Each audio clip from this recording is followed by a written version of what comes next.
War of the Worlds by H. G. Wells. Book 1. The Coming of the Martians.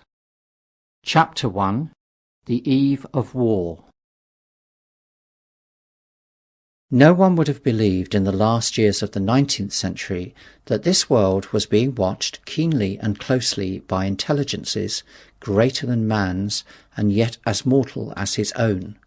That as men busied themselves about their various concerns, they were being scrutinized and studied, perhaps almost as narrowly as a man with a microscope might scrutinize the transient creatures that swarm and multiply in a drop of water. With infinite complacency, men went to and fro over this globe about their little affairs, serene in their assurance of their empire over matter.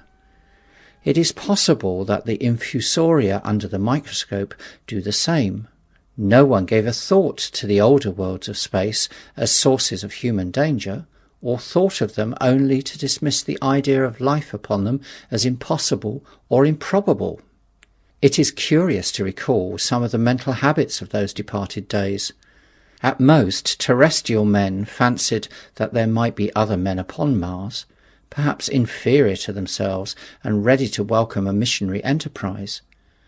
Yet across the gulf of space, minds that are to our minds as ours are to those of the beasts that perish, intellect vast and cruel and unsympathetic, regarded this earth with envious eyes, and slowly and surely drew their plans against us. And early in the 20th century came the great disillusionment. The planet Mars, I scarcely need to remind the reader, revolves about the Sun at a mean distance of 140 million miles, and the light and heat it receives from the Sun is barely half of that received by this world. It must be, if the nebular hypothesis has any truth, older than our world, and long before this earth ceased to be molten, life upon its surface must have begun its course. The fact that it is scarcely 1/7 of the volume of the earth must have accelerated its cooling to the temperature at which life could begin. It has air and water and all that is necessary for the support of animated existence. Yet so vain is man and so blinded by his vanity that no writer up to the very end of the 19th century expressed any idea that intelligent life might have developed there far, and indeed at all, beyond its earthly level. Nor was it generally understood that since Mars is older than our Earth, with scarcely a quarter of the superficial area and remoter from the Sun, it necessarily follows that it is not only more distant from time's beginning, but nearer its end. The secular cooling that must some day overtake our planet has already gone far indeed with our neighbour. Its physical condition is still largely a mystery, but we know now that even in its equatorial region the midday temperature barely approaches that of our coldest winter. Its air is much more attenuated than ours. Its oceans have shrunk until they cover but 1/3 of its surface, and as its slow seasons change, huge snowcaps gather and melt about either pole and periodically inundate its temperate zones. That last stage of exhaustion, which to us is still incredibly remote, has become a present-day problem for the inhabitants of Mars. The immediate pressure of necessity has brightened their intellects, enlarged their powers, and hardened their hearts.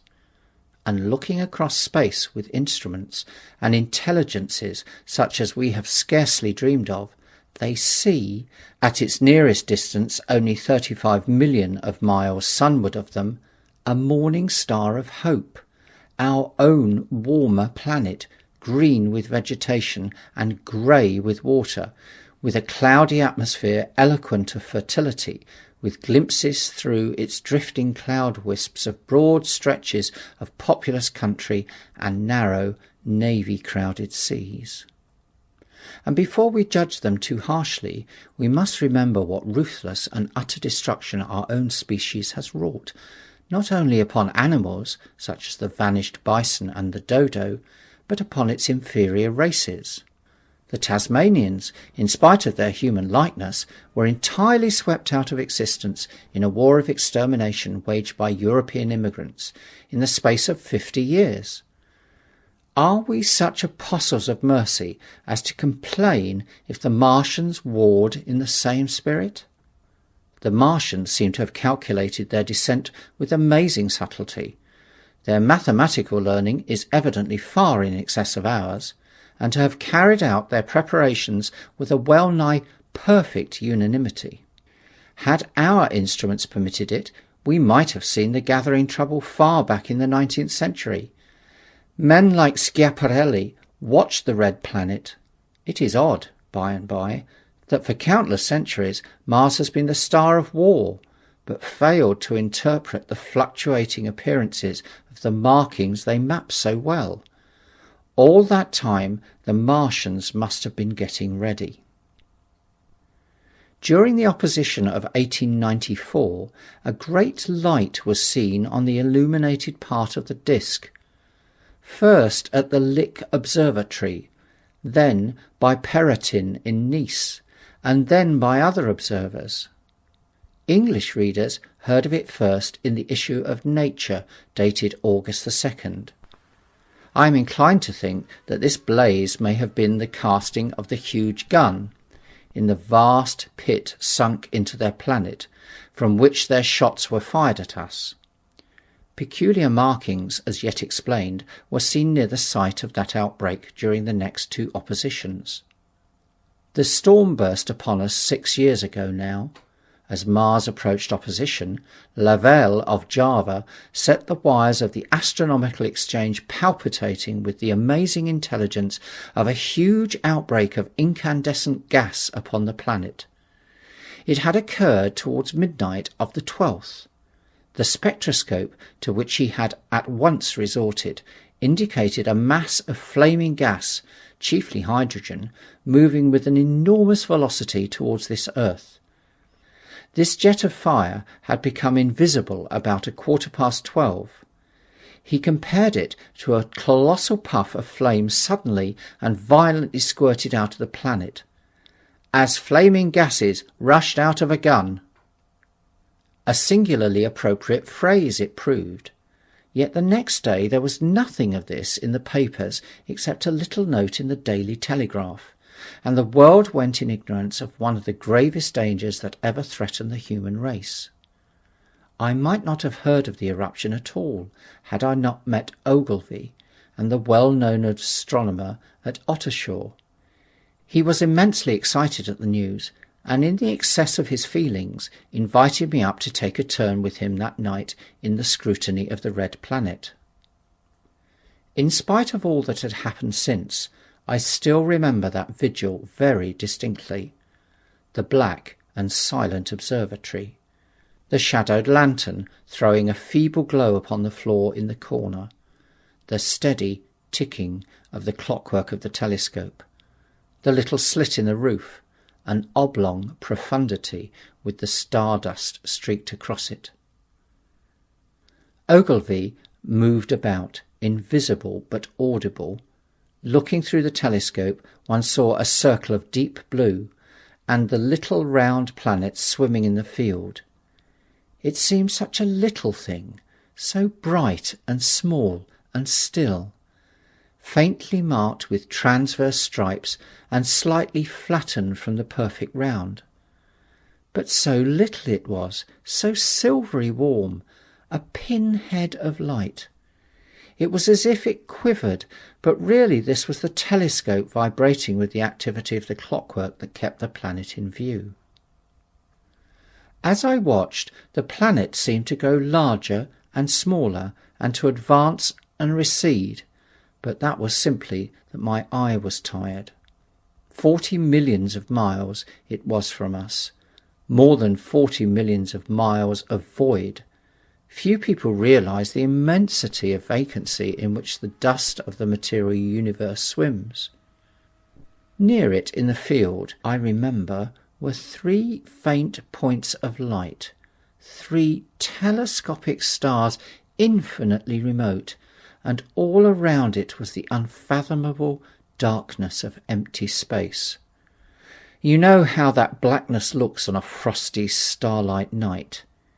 In a telescope it seems far profounder, and invisible to me because it was so remote and small, flying swiftly and steadily towards me across that incredible distance, drawing nearer every minute by so many thousands of miles, came the thing they were sending us, the thing that was to bring so much struggle and calamity and death to the earth. I never dreamed of it then as I watched. No one on earth dreamed of that unerring missile. That night, too, there was another jetting out of gas from the distant planet. I saw it. A reddish flash at the edge, the slightest projection of the outline just as the chronometer struck midnight. And at that I told Ogilvy, and he took my place. The night was warm, and I was thirsty, and I went stretching my legs clumsily and feeling my way in the darkness to the little table where the siphon stood, while Ogilvy exclaimed at the streamer of gas that came out towards us. That night another invisible missile started on its way to Earth from Mars, just a second or so under 24 hours after the first one. I remember how I sat on the table there in the blackness, with patches of green and crimson swimming before my eyes. I wished I had a light to smoke by, little suspecting the meaning of the minute gleam I had seen, and all that it would presently bring me. Ogilvy watched till 1, and then gave it up, and we lit the lantern and walked over to his house. Down below in the darkness were Ottershaw and Chertsey, and all their hundreds of people sleeping in peace. He was full of speculation that night about the condition of Mars, and scoffed at the vulgar idea of its having inhabitants who were signalling us. His idea was that meteorites might be falling in a heavy shower upon the planet, or that a huge volcanic explosion was in progress. He pointed out to me how unlikely it was that organic evolution had taken the same direction in the 2 adjacent planets. "The chances against anything man-like on Mars are 1,000,000 to 1, he said. Hundreds of observers saw the flame that night, and the night after, about midnight, and again the night after, and so for 10 nights, a flame each night. Why the shot ceased after the 10th, no one on Earth has attempted to explain. It may be the gases of the firing caused the Martians inconvenience. Dense clouds of smoke or dust, visible through a powerful telescope on Earth as little grey fluctuating patches, spread through the clearness of the planet's atmosphere and obscured its more familiar features. Even the daily papers woke up to the disturbances at last, and popular notes appeared here, there, and everywhere concerning the volcanoes upon Mars. The serio-comic periodical Punch, I remember, made a happy use of it in the political cartoon. And all unsuspected, those missiles the Martians had fired at us drew earthward, rushing now at a pace of many miles a second through the empty gulf of space, hour by hour and day by day, nearer and nearer. It seems to me now almost incredibly wonderful that with that swift fate hanging over us, men could go about their pretty concerns as they did. I remember how jubilant Markham was at securing a new photograph of the planet for the illustrated paper he edited in those days. People in these latter times scarcely realise the abundance and enterprise of our 19th century papers. For my part, I was much occupied in learning to ride the bicycle, and busy upon a series of papers discussing the probable developments of moral ideas as civilization progressed. One night, the first missile then could scarcely have been 10 million miles away, I went for a walk with my wife. It was starlight, and I explained the signs of the zodiac to her, and pointed out Mars, a bright dot of light creeping zenithward, towards which so many telescopes were pointed. It was a warm night. Coming home, a party of excursionists from Chertsey or Isleworth passed us singing and playing music. There were lights in the upper windows of the houses as the people went to bed. From the railway station in the distance came the sound of shunting trains, ringing and rumbling, softened almost into melody by the distance.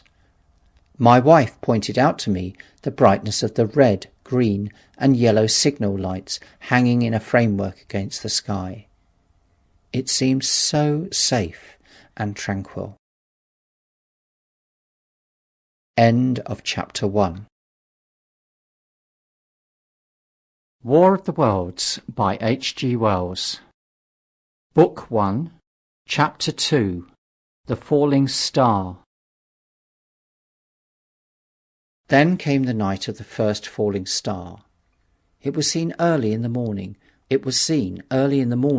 rushing over Winchester eastward, a line of flame high in the atmosphere. Hundreds must have seen it and taken it for an ordinary falling star. Albin described it as leaving a greenish streak behind it that glowed for some seconds. Denning, our greatest authority on meteorites, stated that the height of its first appearance was about 90 or 100 miles. It seemed to him that it fell to earth about 100 miles east of him. I was at home that hour and writing in my study, and although my French windows face towards Ottershaw and the blind was up, for I loved in those days to look up at the night sky, I saw nothing of it. Yet this strangest of all things that ever came to earth from outer space must have fallen while I was sitting there, visible to me had I only looked up as it passed. Some of those who saw its flight say it travelled with a hissing sound. I myself heard nothing of that. Many people in Berkshire, Surrey and Middlesex must have seen the fall of it, and, at most, have thought that another meteorite had descended. No one seems to have troubled to look for the fallen mass that night.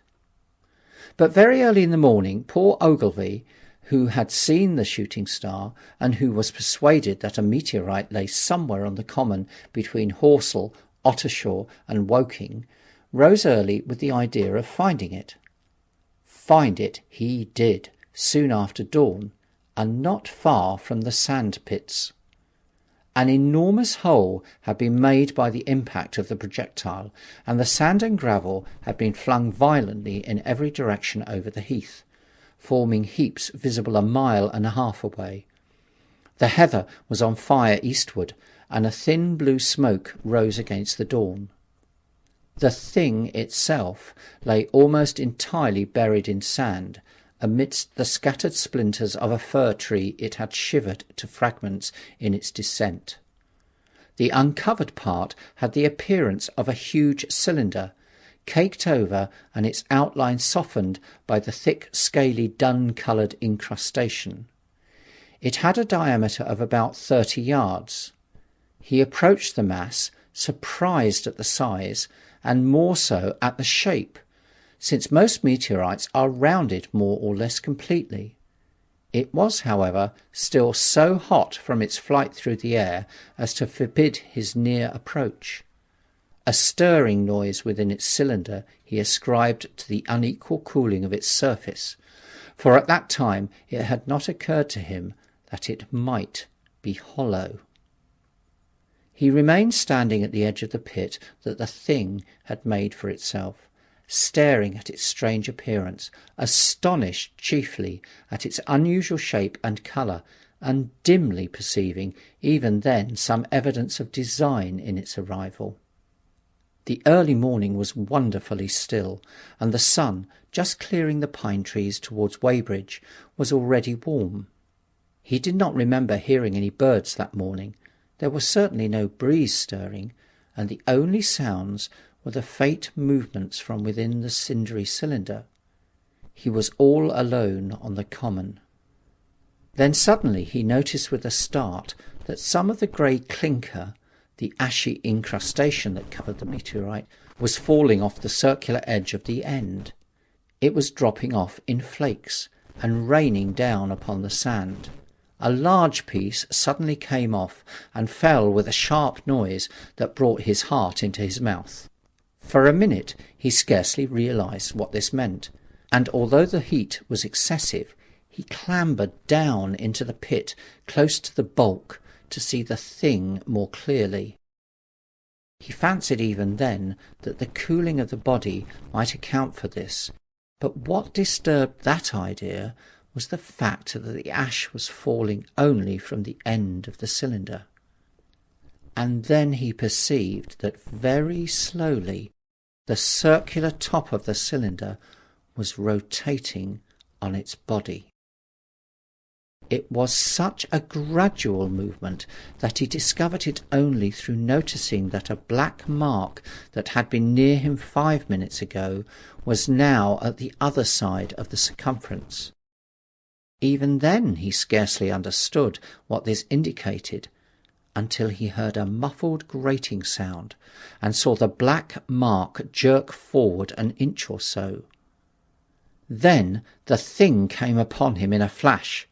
The cylinder was artificial, hollow, with an end that screwed out. Something within the cylinder was unscrewing the top. "Good heavens!" said Ogilvy. "There's a man in it! Men in it! Half roasted to death, trying to escape!" At once, with a quick mental leap, he linked the thing with the flash on Mars. The thought of the confined creature was so dreadful to him that he forgot the heat and went forward to the cylinder to help turn. But luckily the dull radiation arrested him before he could burn his hands on the still glowing metal. At that he stood irresolute for a moment, then turned, scrambled out of the pit, and set off running wildly into Woking.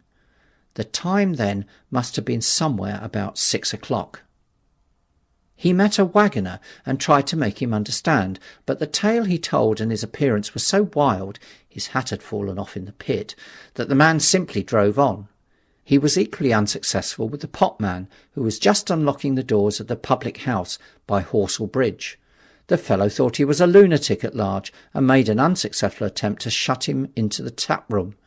That sobered him a little, and when he saw Henderson, the London journalist, in the garden, he called over the palings and made himself understood. "Henderson," he called, "you saw the shooting star last night?" "Well," said Henderson, "it's out on Horsell Common, now." "Good Lord," said Henderson, "fallen meteorite? That's good." "But it's something more than a meteorite. It's a cylinder, an artificial cylinder, man, and there's something inside."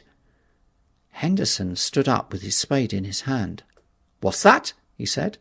He was deaf in one ear. Ogilvy told him all that he had seen. Henderson was a minute or so taking it in. Then he dropped his spade, snatched up his jacket, and came out into the road. The two men hurried back at once to the common, and found the cylinder still lying in the same position. But now the sounds inside had ceased, and a thin circle of bright metal showed between the top and the body of the cylinder. Air was either entering or escaping at the rim, with a thin, sizzling sound. They listened, rapped on the scaly burnt metal with a stick, and meeting with no response, they concluded the man or men inside must be insensible or dead. Of course, the two were quite unable to do anything. They shouted consolation and promises, and went off back to the town again to get help. One can imagine them, covered with sand, excited and disordered, running up the little street in the bright sunlight, just as the shop folks were taking down their shutters and people were opening their bedroom windows. Henderson went into the railway station at once in order to telegraph the news to London. The newspaper articles had prepared men's mind for the reception of the idea. By 8 o'clock a number of boys and unemployed men had already started for the common to see the dead men from Mars. That was the form the story took. I heard of it first from my newspaper boy about 9:15, when I went out to get my daily chronicle. I was naturally startled, and lost no time in going out and across the Ottershaw bridge to the sandpits. End of chapter 2.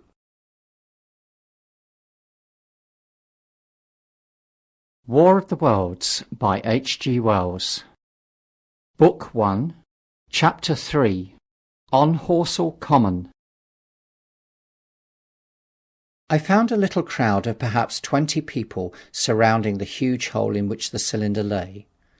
I have already described the appearance of that colossal bulk embedded in the ground. The turf and gravel about it seemed charred as if by a sudden explosion. No doubt its impact had caused a flash of fire. Henderson and Ogilvy were not there.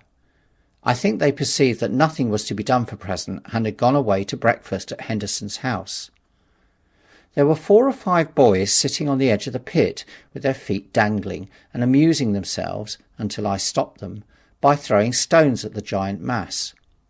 After I had spoken to them about it, they began playing at touch in and out of the group of bystanders. Among these were a couple of cyclists, a jobbing gardener I employed sometimes, a girl carrying a baby, Greg the butcher and his little boy, and 2 or 3 loafers and golf caddies who were accustomed to hang about the railway station. There was very little talking. Few of the common people in England had anything but the vaguest astronomical ideas in those days. Most of them were staring quietly at the big table-like end of the cylinder, which was still as Ogilvy and Henderson had left it. I fancy the popular expectation of a heap of charred corpses was disappointed at this inanimate bulk.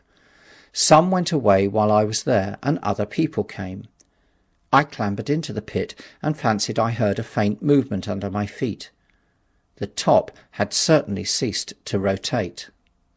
It was only when I got close to it that the strangeness of this object was at all evident to me. At the first glance it was really no more exciting than an overturned carriage or a tree blown across the road. Not so much so, indeed. It looked like a rusty gas float. It required a certain amount of scientific education to perceive that the grey scale of the thing was no common oxide, that the yellowish-white metal that gleamed in the crack between the lid and the cylinder had an unfamiliar hue. Extraterrestrial had no meaning for most of the onlookers. At that time it was quite clear in my own mind that the thing had come from the planet Mars, but I judged it improbable that it contained any living creature. I thought the unscrewing might be automatic. In spite of Ogilvy, I still believed that there were men in Mars. My mind ran fancifully on the possibilities of it containing manuscript, on the difficulties in translation that might arise, whether we should find coins and models in it, and so forth. Yet it was a little too large for assurance on this idea. I felt an impatience to see it opened. About 11, as nothing seemed happening, I walked back, full of such thought, to my home in Maybury. But I found it difficult to get to work upon my abstract investigations. In the afternoon the appearance of the common had altered very much. The early editions of the evening papers had startled London with enormous headlines. "A message received from Mars," "Remarkable story from Woking," and so forth. In addition, Ogilvy's wire to the Astronomical Exchange had roused every observatory in the 3 kingdoms. There were 6 flies or more from the Woking station standing in the road by the sandpits, a basket chaise from Cobham, and a rather lordly carriage. Beside that there were quite a heap of bicycles.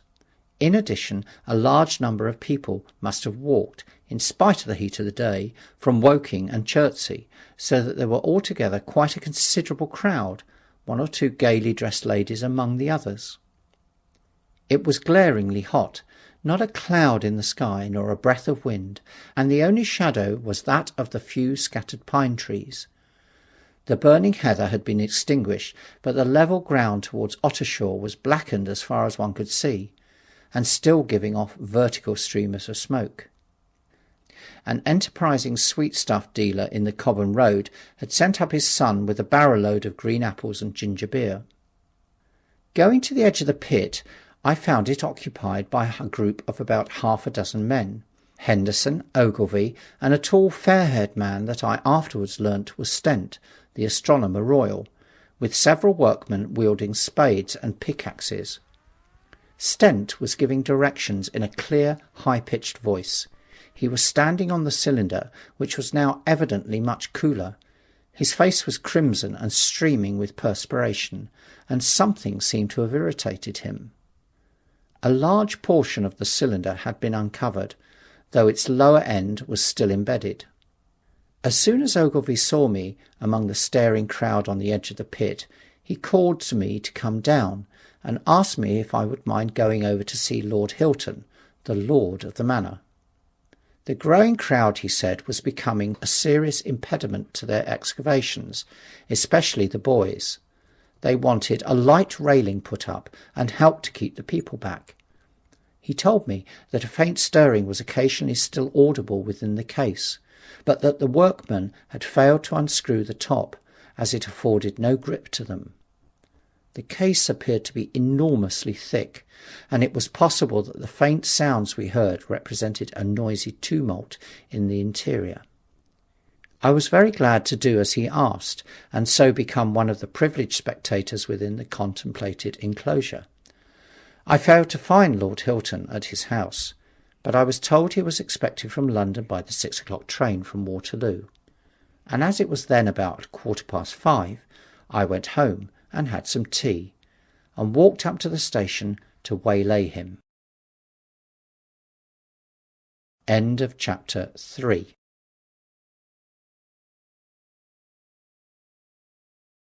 War of the Worlds by H.G. Wells.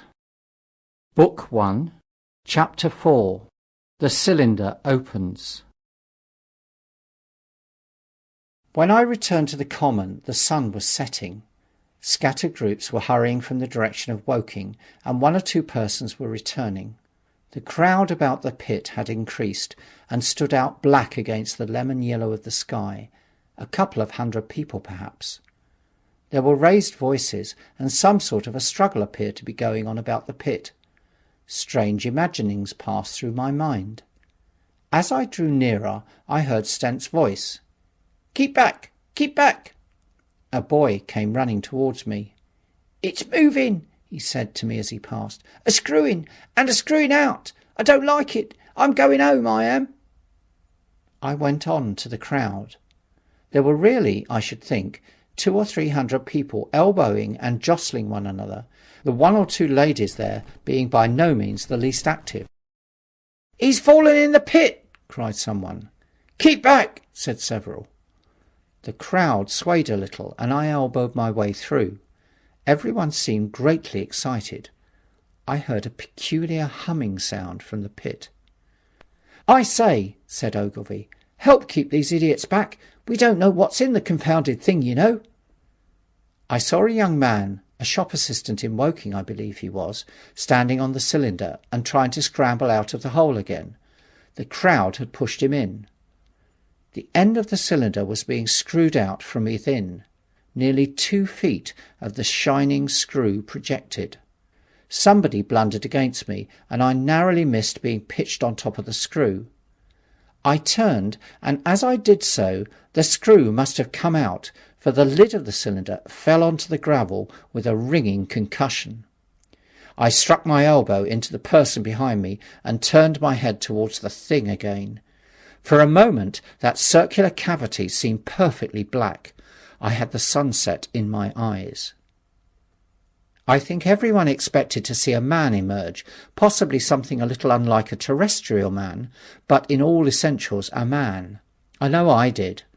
But looking, I presently saw something stirring within the shadow.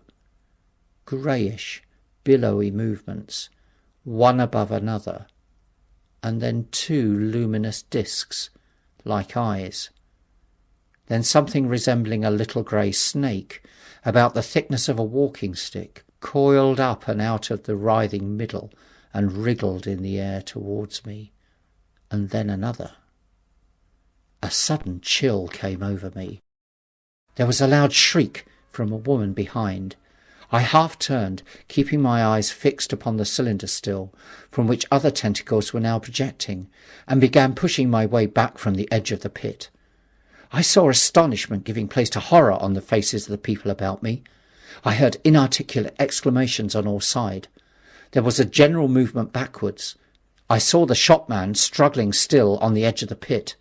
I found myself alone, and saw the people on the other side of the pit running off, Stent among them. I looked again at the cylinder, and ungovernable terror gripped me.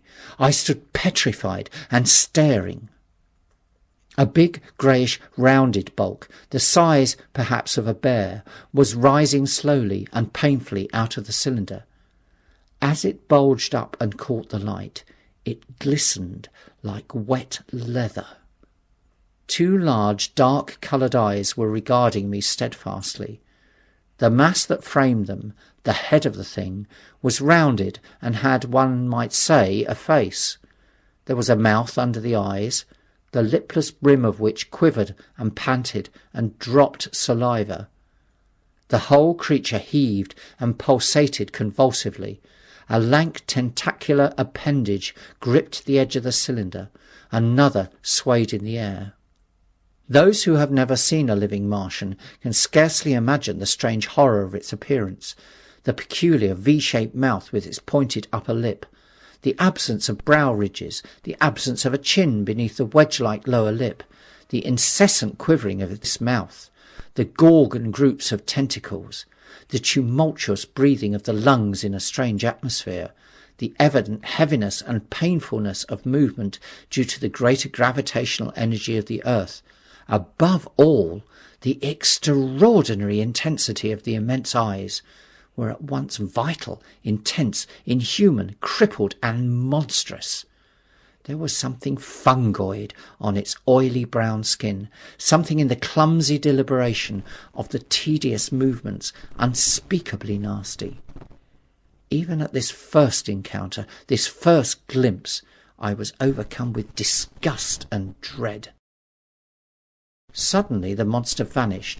It had toppled over the brim of the cylinder and fallen into the pit, with a thud like the fall of a great mass of leather. I heard it give a peculiar, thick cry, and forthwith another of these creatures appeared darkly in the deep shadow of the aperture. I turned, and running madly, made for the first group of trees, perhaps 100 yards away.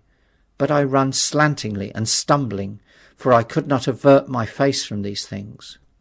There, among the young pine trees and furze bushes, I stopped, panting, and waited further developments. The common round the sand pits was dotted with people, standing like myself in a half-fascinated terror, staring at these creatures, or rather at the heaped gravel at the edge of the pit in which they lay. And then, with a renewed horror, I saw a round black object bobbing up and down on the edge of the pit. It was the head of the shopman who had fallen in, but showing as a little black object against the hot western sun.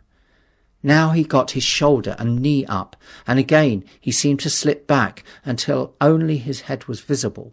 Suddenly he vanished, and I could have fancied a faint shriek had reached me. I had a momentary impulse to go back and help him that my fears overruled. Everything was then quite invisible, hidden by the deep pit and the heap of sand that the fall of the cylinder had made. Anyone coming along the road from Cobham or Woking would have been amazed at the sight. A dwindling multitude of perhaps 100 people or more, standing in a great irregular circle, in ditches, behind bushes, behind gates and hedges, saying little to one another, and that, in short, excited shouts, and staring hard at a few heaps of sand. The barrow of ginger beer stood, a queer derelict, black against the burning sky, and in the sandpits was a row of deserted vehicles with their horses feeding out of nosebags or pawing the ground. End of chapter 4.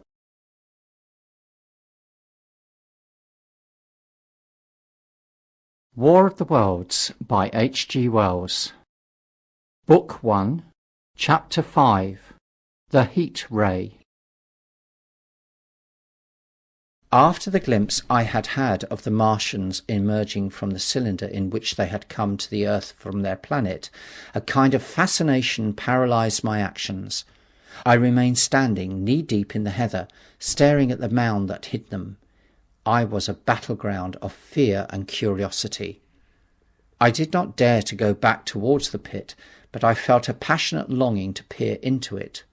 I began walking, therefore, in a big curve, seeking some point of vantage, and continually looking at the sand heaps that hid these newcomers to our earth. Once a leash of thin black whips, like the arms of an octopus, flashed across the sunset and was immediately withdrawn. And afterwards a thin rod rose, joint by joint, bearing at its apex a circular disc that spun with a wobbling motion. What could be going on there? Most of the spectators had gathered in one or two groups. One, a little crowd towards Woking, and the other a knot of people in the direction of Cobham. Evidently they shared my mental conflict. There were few near me. One man I approached. He was, I perceived, a neighbour of mine, though I did not know his name, and accosted him. But it was scarcely a time for articulate conversation.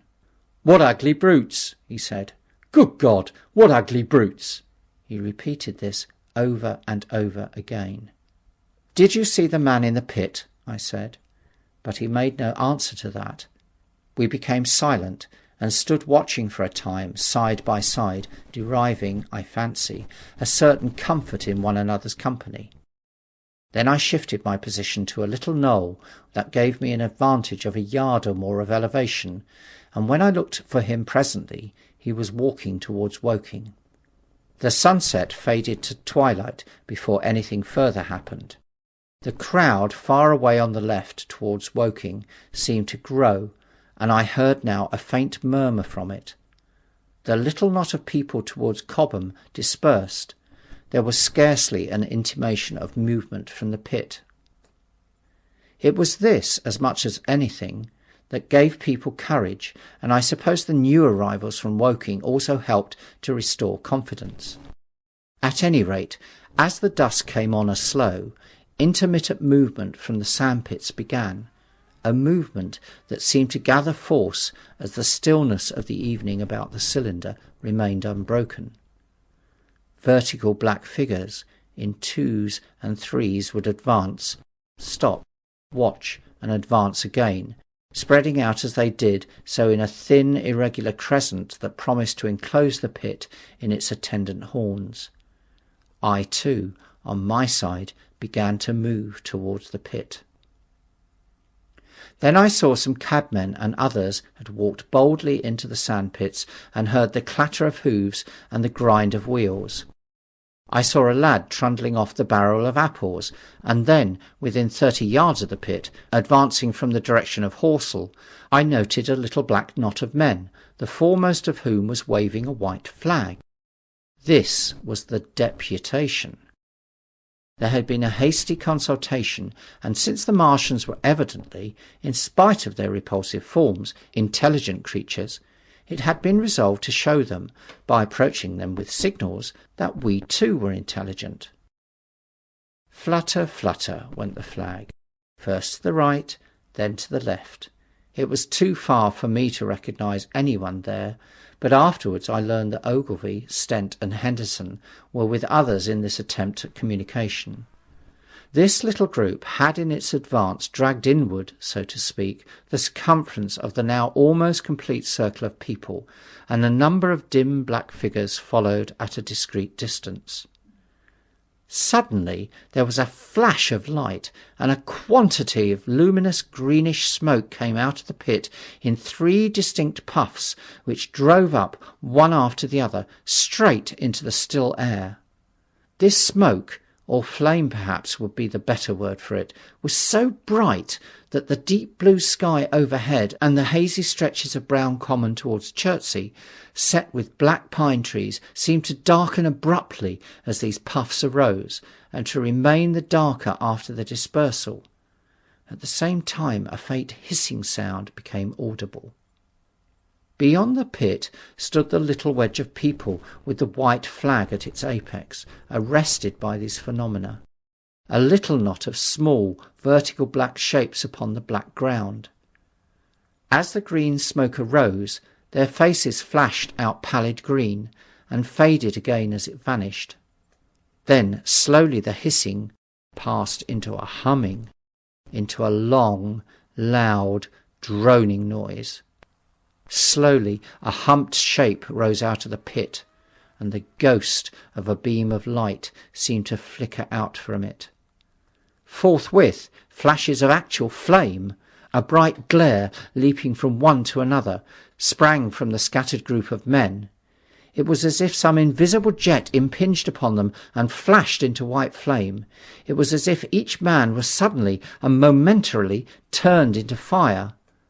Then, by the light of their own destruction, I saw them staggering and falling and their supporters turning to run.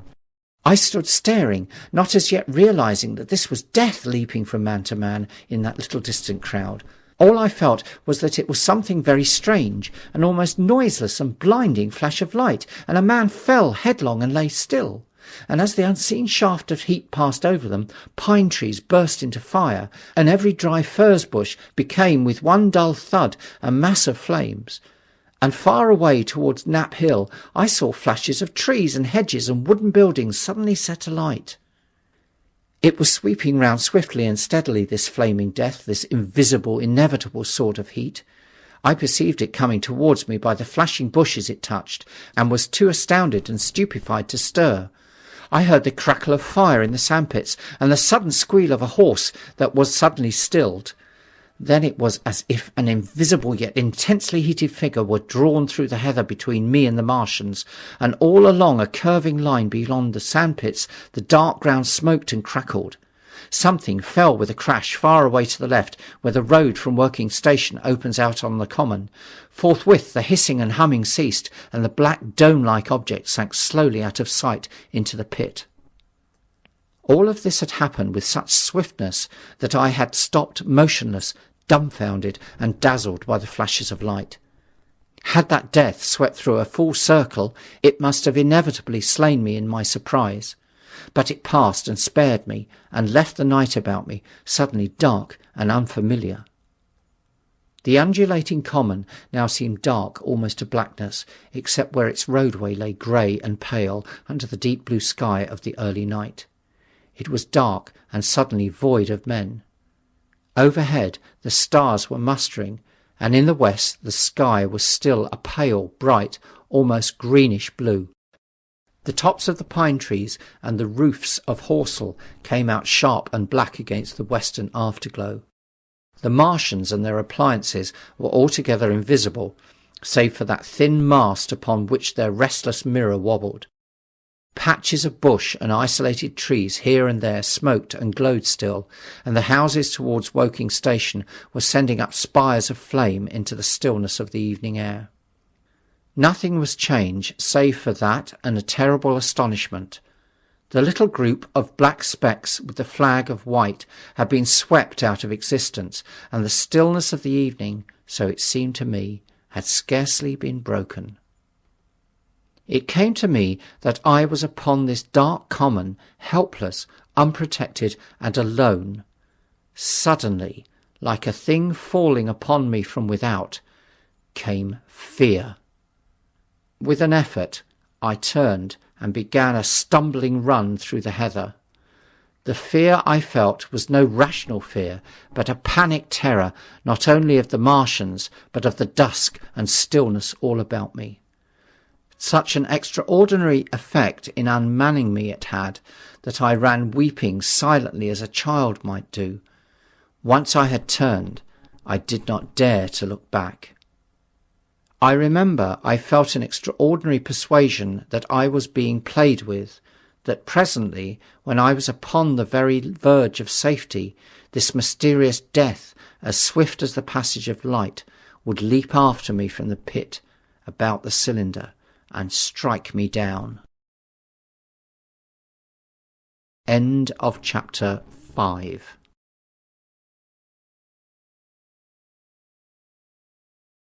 War of the Worlds by H.G. Wells. Book 1, Chapter 6. The Heat Ray in the Cobham Road.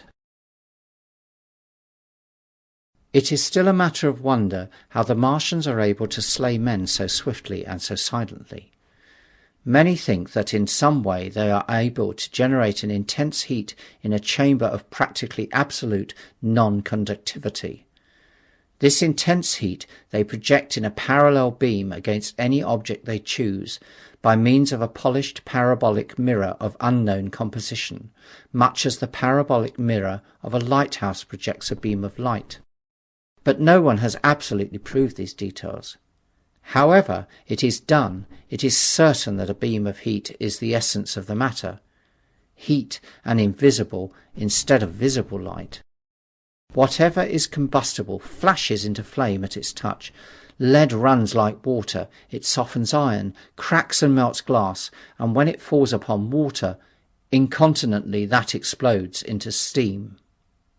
That night nearly 40 people lay under the starlight about the pit, charred and distorted beyond recognition, and all night long the common from Horsell to Maybury was deserted and brightly ablaze. The news of the massacre probably reached Cobham, Woking and Ottershaw about the same time. In Woking, the shops had closed when the tragedy happened, and a number of people, shop people and so forth, attracted by the stories they had heard, were walking over the Horsell Bridge and along the road between the hedges that run out at last upon the common. You may imagine the young people brushed up after the labours of the day, and making this novelty, as they would make any novelty, the excuse for walking together and enjoying a trivial flirtation. You may figure to yourself the hum of voices along the road in the gloaming. As yet, of course, few people in Woking even knew that the cylinder had opened, though poor Henderson had sent a messenger on a bicycle to the post office with a special wire to an evening paper. As these folks came out by twos and threes upon the common, they found little knots of people talking excitingly and peering at the spinning mirror over the sandpits, and the newcomers were, no doubt, soon infected by the excitement of the occasion.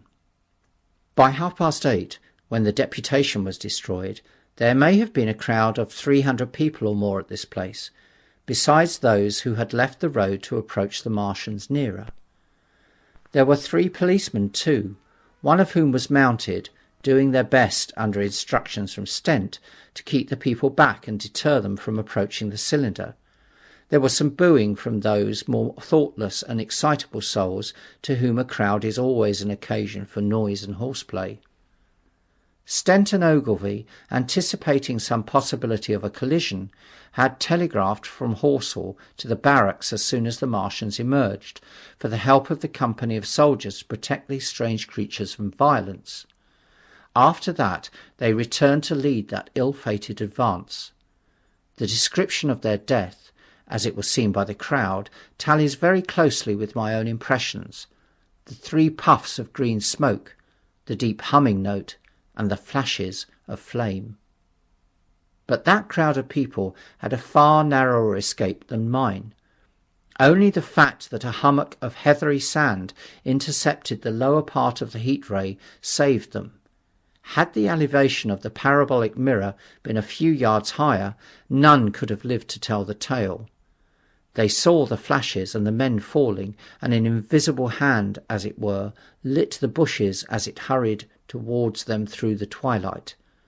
Then, with a whistling note that rose above the droning of the pit, the beam swung close above their heads, lighting the tops of the beech trees that line the road, and splitting the bricks, smashing the windows, firing the window frames, and bringing down in crumbling ruin a portion of the gable of the house nearest the corner.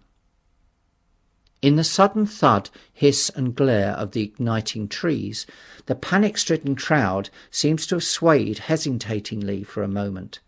Sparks and burning twigs began to fall into the road, and single leaves like puffs of flame. Hats and dresses caught fire. Then came crying from the common. There were shrieks and shouts, and suddenly a mounted policeman came galloping through the confusion with his hands clasped over his head, screaming. "They're coming!" a woman shrieked, and incontinently everyone was turning and pushing at those behind in order to clear their way to Woking again. They must have bolted as blindingly as a flock of sheep. Where the road grows narrow and black between the high banks, the crowd jammed, and a desperate struggle occurred. All that crowd did not escape. 3 persons at least, 2 women and a little boy were crushed and trampled there, and left to die amid the terror and the darkness. End of chapter 6.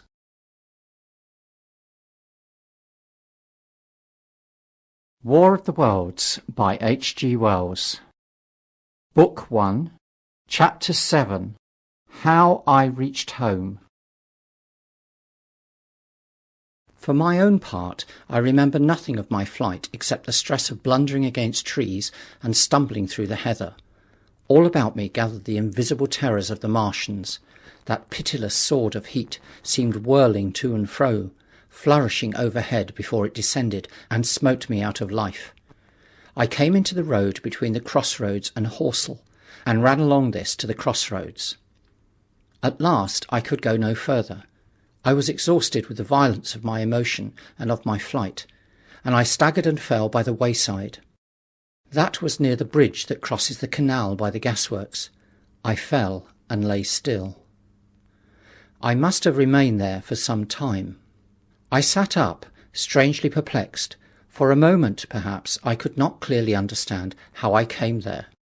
My terror had fallen from me like a garment. My hat had gone, and my collar had burst away from its fastener. A few minutes before, there had only been 3 real things before me: the immensity of the night and space and nature, my own feebleness and anguish, and the near approach of death. Now it was as if something turned over, and the point of view altered abruptly. There was no sensible transition from one state of mind to the other. I was immediately the self of every day again, a decent, ordinary citizen. The silent common, the impulse of my flight, the starting flames, were as if they had been in a dream. I asked myself, had these latter things indeed happened? I could not credit it. I rose and walked unsteadily up the steep incline of the bridge. My mind was blank wonder. My muscles and nerves seemed drained of their strength. I dare say I staggered drunkenly. A head rose over the arch, and the figure of a workman carrying a basket appeared. Beside him ran a little boy. He passed me, wishing me good night. I was minded to speak to him, but did not. I answered his greeting with a meaningless mumble and went over the bridge. Over the Maybury Arch a train, a billowing tumult of white, fire-lit smoke, and a long caterpillar of lighted windows went flying south. Clatter, clatter, clap, rap, and it had gone. A dim group of people talked in the gate of one of the houses in the pretty little row of gables that was called Oriental Terrace. It was all so real and so familiar. And that behind me? It was frantic, fantastic. Such things, I told myself, could not be. Perhaps I am a man of exceptional moods. I do not know how far my experience is common. At times I suffer from the strangest sense of detachment from myself and the world about me. I seem to watch it all from the outside, from somewhere inconceivably remote, out of time, out of space, out of the stress and tragedy of it all. This feeling was very strong upon me that night. Here was another side of my dream. But the trouble was the blank incongruity of this serenity and the swift death flying yonder, not 2 miles away. There was a noise of business from the gasworks, and the electric lamps were all alight. I stopped at the group of people. "What news from the common?" said I. There were 2 men and a woman at the gate. "Eh?"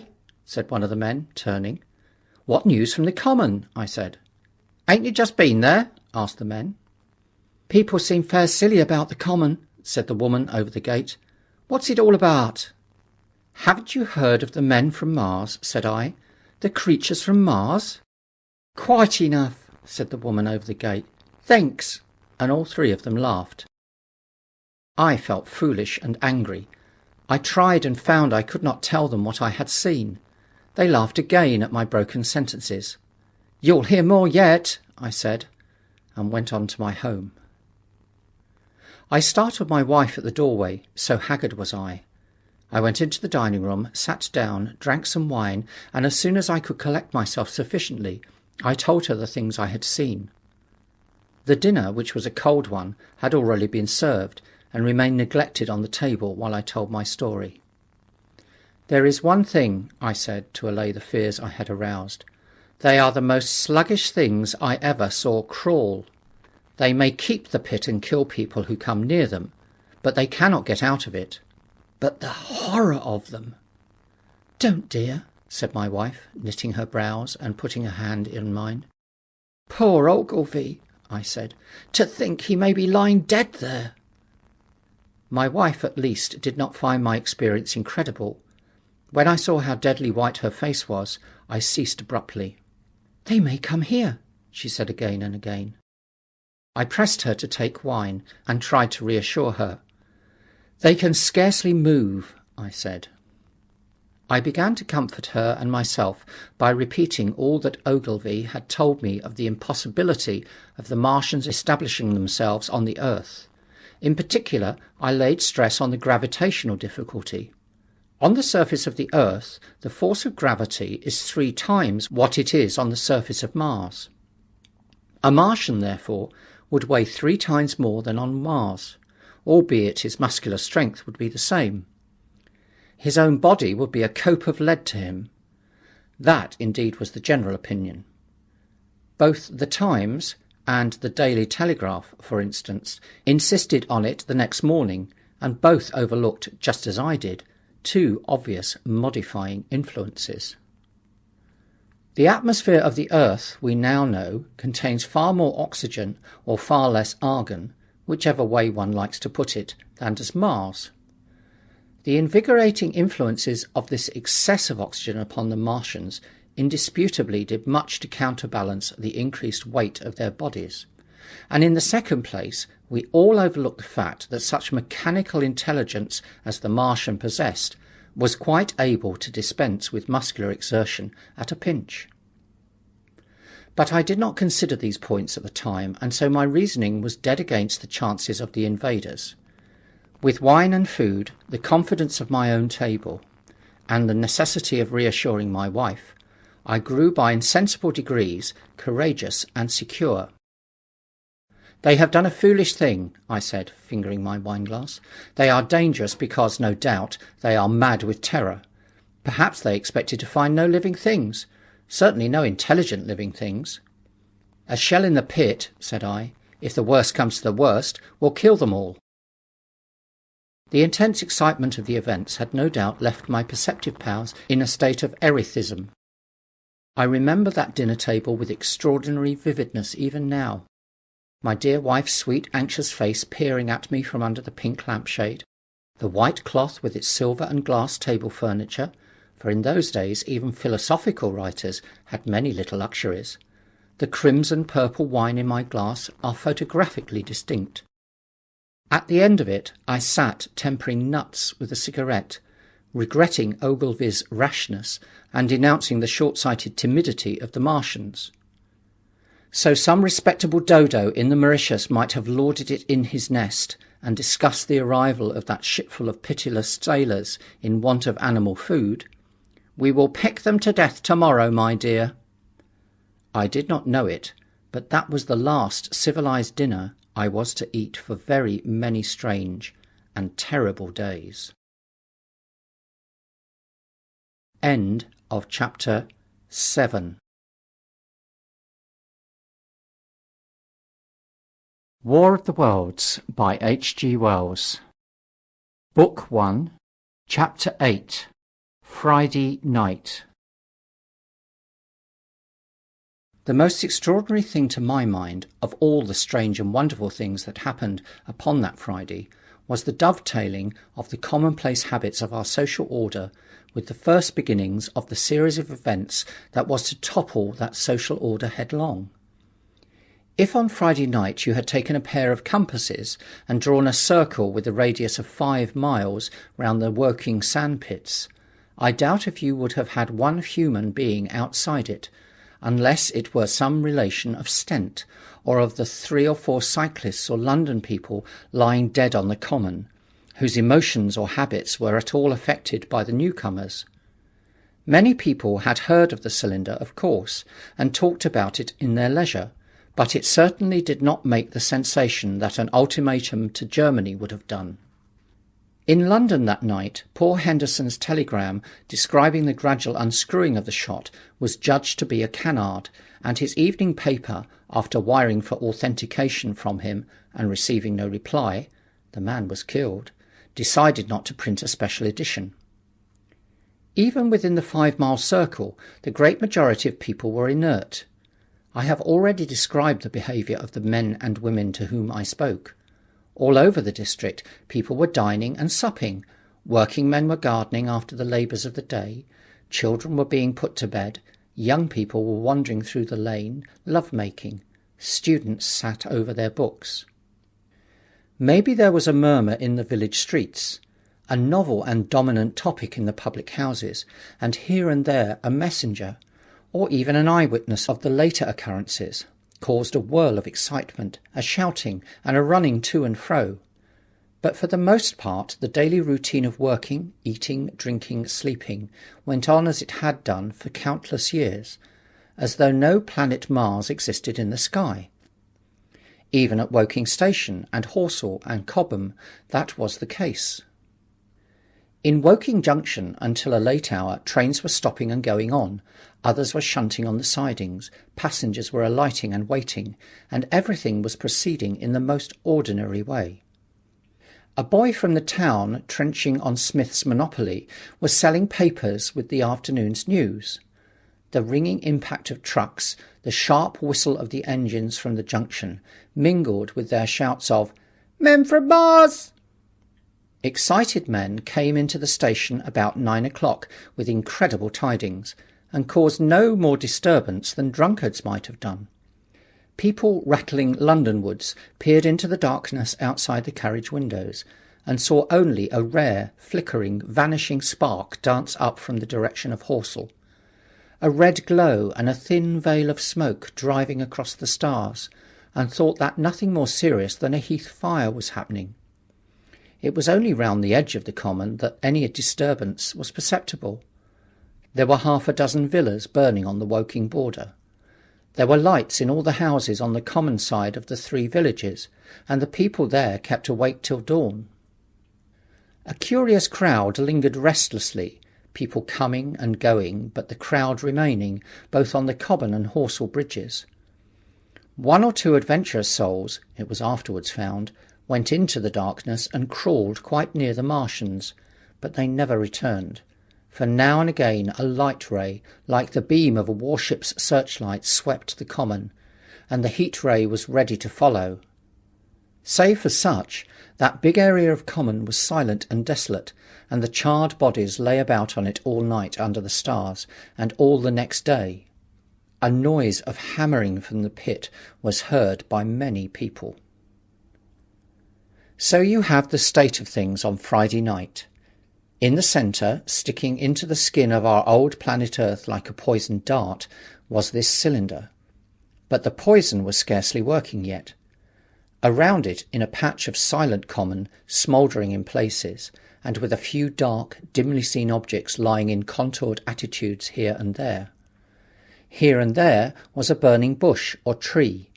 Beyond was a fringe of excitement, and farther than that fringe the inflammation had not crept as yet. In the rest of the world the stream of life still flowed as it had flowed for immemorial years. The fever of war that will presently clog vein and artery, deaden nerve and destroy brain, had still to develop. All night long the Martians were hammering and stirring, sleepless, indefatigable, at work upon the machines they were making ready, and ever and again a puff of greenish-white smoke whirled up to the starlit sky. About 11, a company of soldiers came through Horsell and deployed along the edge of the common to form a cordon. Later, a second company marched through Cobham to deploy on the north side of the common. Several officers from the Inkerman barracks had been on the common earlier in the day, and one, Major Eden, was reported to be missing. The colonel of the regiment came to the Cobham Bridge and was busy questioning the crowd at midnight. The military authorities were certainly alive to the seriousness of the business. About 11, the next morning's papers were able to say, "A squadron of hussars, 2 Maxims, and about 400 men of the Cardigan Regiment started from Aldershot." A few seconds after midnight, the crowd in the Chertsey Road, Woking, saw a star fall from heaven into the pine woods to the northwest. It had a greenish colour, and caused a silent brightness like summer lightning. This was the second cylinder.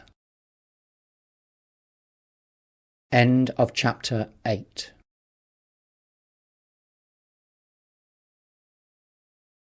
War of the Worlds by H.G. Wells. Book 1, Chapter 9. The Fighting Begins. Saturday lives in my memory as a day of suspense. It was a day of lassitude, too hot and close, with, I am told, a rapidly fluctuating barometer. I had slept but little, though my wife had succeeded in sleeping, and I rose early. I went into my garden before breakfast and stood listening, but toward the common there was nothing stirring but a lark. The milkman came as usual. I heard the rattle of his chariot, and I went round to the side gate to ask the latest news. He told me that during the night the Martians had been surrounded by troops, and that guns were expected. Then a familiar, reassuring note. I heard a train running towards Woking. "They aren't to be killed," said the milkman, "if that can possibly be avoided." I saw my neighbour gardening, chatted with him for a while, and then strolled in to breakfast. It was a most unexceptional morning. My neighbour was of opinion that the troops would be able to capture or to destroy the Martians during the day. "It's a pity they make themselves so unapproachable," he said. "It would be curious to know how they live on another planet. We might learn a thing or two." He came up to the fence and extended a handful of strawberries, for his gardening was as generous as it was enthusiastic. At the same time he told me of the burning of the pine woods about the Byfleet golf links. "They say," he said, "that there's another of those blessed things fallen there, number 2. But one's enough, surely. This lot'll cost the insurance people a pretty penny before everything's settled." He laughed with an air of the greatest humour as he said this. The woods, he said, were still burning, and pointed out a haze of smoke to me. "They will be hot underfoot for days, on account of the thick soil of pine needles and turf," he said, and then grew serious over poor Ogilvy. After breakfast, instead of working, I decided to walk down towards the common. Under the railway bridge I found a group of soldiers, sappers, I think, men in small round caps, dirty red jackets unbuttoned and showing their blue shirts, dark trousers, and boots coming to the calf. They told me that no one was allowed over the canal, and looking across the road towards the bridge, I saw one of the Cardigan men standing sentinel there. I talked with these soldiers for a time. I told them of my sight of the Martians on the previous evening. None of them had seen the Martians, and they had but the vaguest idea of them, so that they plied me with questions. They said that they did not know who had authorised the movement of the troops. Their idea was that a dispute had arisen at the Horse Guards. The ordinary sapper is a great deal better educated than the common soldier, and they discussed the peculiar conditions of the possible fight with some acuteness. I described the heat ray to them, and they began to argue among themselves. "Crawl up under cover and rush 'em, say I," said one. "Get out," said another. "What's cover against this here heat? Sticks to cook you. What we got to do is to go as near as the ground'll let us, and then drive a trench." "Blow your trenches! You always want trenches. You ought to have been born a rabbit, Snippy." "Ain't they got any necks then?" said a third, abruptly a little contemplative, dark man, smoking a pipe. I repeated my description. "Octopuses," said he. "That's what I calls 'em. Talk about fishers of men. Fighters of fish it is this time." "It ain't no murder killing beasts like that," said the first speaker. "Why not shell the darn things straight off and finish 'em?" said the little dark man. "You can't tell what they might do." "Where's your shells?" said the first speaker. Do it in a rush, that's my tip, and do it at once." So they discussed it. After a while I left them and went on to the railway station to get as many morning papers as I could. But I will not weary the reader with a description of that long morning and of the longer afternoon. I did not succeed in getting a glimpse of the common, for even Horsell and Cobham church towers were in the hands of the military authorities. The soldiers I addressed did not know anything. The officers were mysterious as well as busy. I found people in the town quite secure again in the presence of the military, and I heard for the first time from Marshall, the tobacconist, that his son was among the dead on the common. The soldiers had made the people on the outskirts of Horsell lock up and leave their houses. I got back to lunch about 2, very tired, for, as I have said, the day was extremely hot and dull, and in order to refresh myself I took a cold bath in the afternoon. About 4:30 I went up to the railway station to get an evening paper, for the morning papers had contained only a very inaccurate description of the killing of Stent, Henderson, Ogilvy, and the others, but there was little I didn't know. The Martians did not show an inch of themselves. They seemed busy in their pit, and there was a sound of hammering and an almost continuous streamer of smoke. Apparently they were busy getting ready for a struggle. "Fresh attempts have been made to signal, but without success," was the stereotyped formula of the papers. A sapper told me it was done by a man in a ditch with a flag on a long pole. The Martians took as much notice of such advances as we should of the lowing of a cow. I must confess the sight of all this armament, all this preparation, greatly excited me. My imagination became belligerent and defeated the invaders in a dozen striking ways. Something of my schoolboy dreams of battle and heroism came back. It hardly seemed a fair fight to me at that time. They seemed very helpless in that pit of theirs. About 3 o'clock there began the thud of a gun at measured intervals from Chertsey or Addleston. I learned that the smouldering pine wood into which the second cylinder had fallen was being shelled, in the hope of destroying that object before it opened. It was only about 5, however, that a field gun reached Cobham for use against the first body of Martians. About 6 in the evening, as I sat at tea with my wife in the summer house, talking vigorously about the battle that was lowering upon us, I heard a muffled detonation from the common, and immediately after a gust of firing. Close on the heels of that came a violent rattling crash, quite close to us, that shook the ground, and, starting out upon the lawn, I saw the tops of the trees about the Oriental College burst into smoky red flame, and the tower of the little church beside it slide down into ruin. The pinnacle of the mosque had vanished, and the roof line of the college itself looked as if 100-ton gun had been at work upon it. One of our chimneys cracked as if a shot had hit it, flew, and a piece of it came clattering down the tiles, and made a heap of broken red fragments upon the flower bed at my study window. I and my wife stood amazed. Then I realised that the crest of Maybury Hill must be within range of the Martians' heat ray now that the college was cleared out of the way. At that I gripped my wife's arm and without ceremony ran her out into the road. Then I fetched out the servant, telling her I would go upstairs myself for the box she was clamouring for. "We can't possibly stay here," I said, and as I spoke the firing reopened for a moment upon the common. "But where are we to go?" said my wife in terror. I thought, perplexed. Then I remembered her cousins in Leatherhead. "Leatherhead!" I shouted above the sudden noise. She looked away from me downhill. The people were coming out of their houses, astonished. "How are we to get to Leatherhead?" she said. Down the hill I saw a bevy of hussars ride under the railway bridge. 3 galloped through the open gates of the Oriental College. 2 others dismounted and began running from house to house. The sun, shining through the smoke that drove up the tops of the trees, seemed blood-red, and threw an unfamiliar, lurid light upon everything. "Stop here," I said. "You are safe here." And I started off at once for the Spotted Dog, for I knew the landlord had a horse and dog-cart. I ran, for I perceived that in a moment everyone upon this side of the hill would be moving. I found him in his bar, quite unaware of what was going on behind his house. A man stood with his back to me, talking to him. "I must have £1," said the landlord, "and I've no one to drive it." "I'll give you 2, said I over the stranger's shoulder. "For what?" "And I'll bring it back by midnight," I said. "Lord," said the landlord, "what's the hurry?" "I'm selling my bit of a pig. £2 and you'll bring it back? What's going on now?"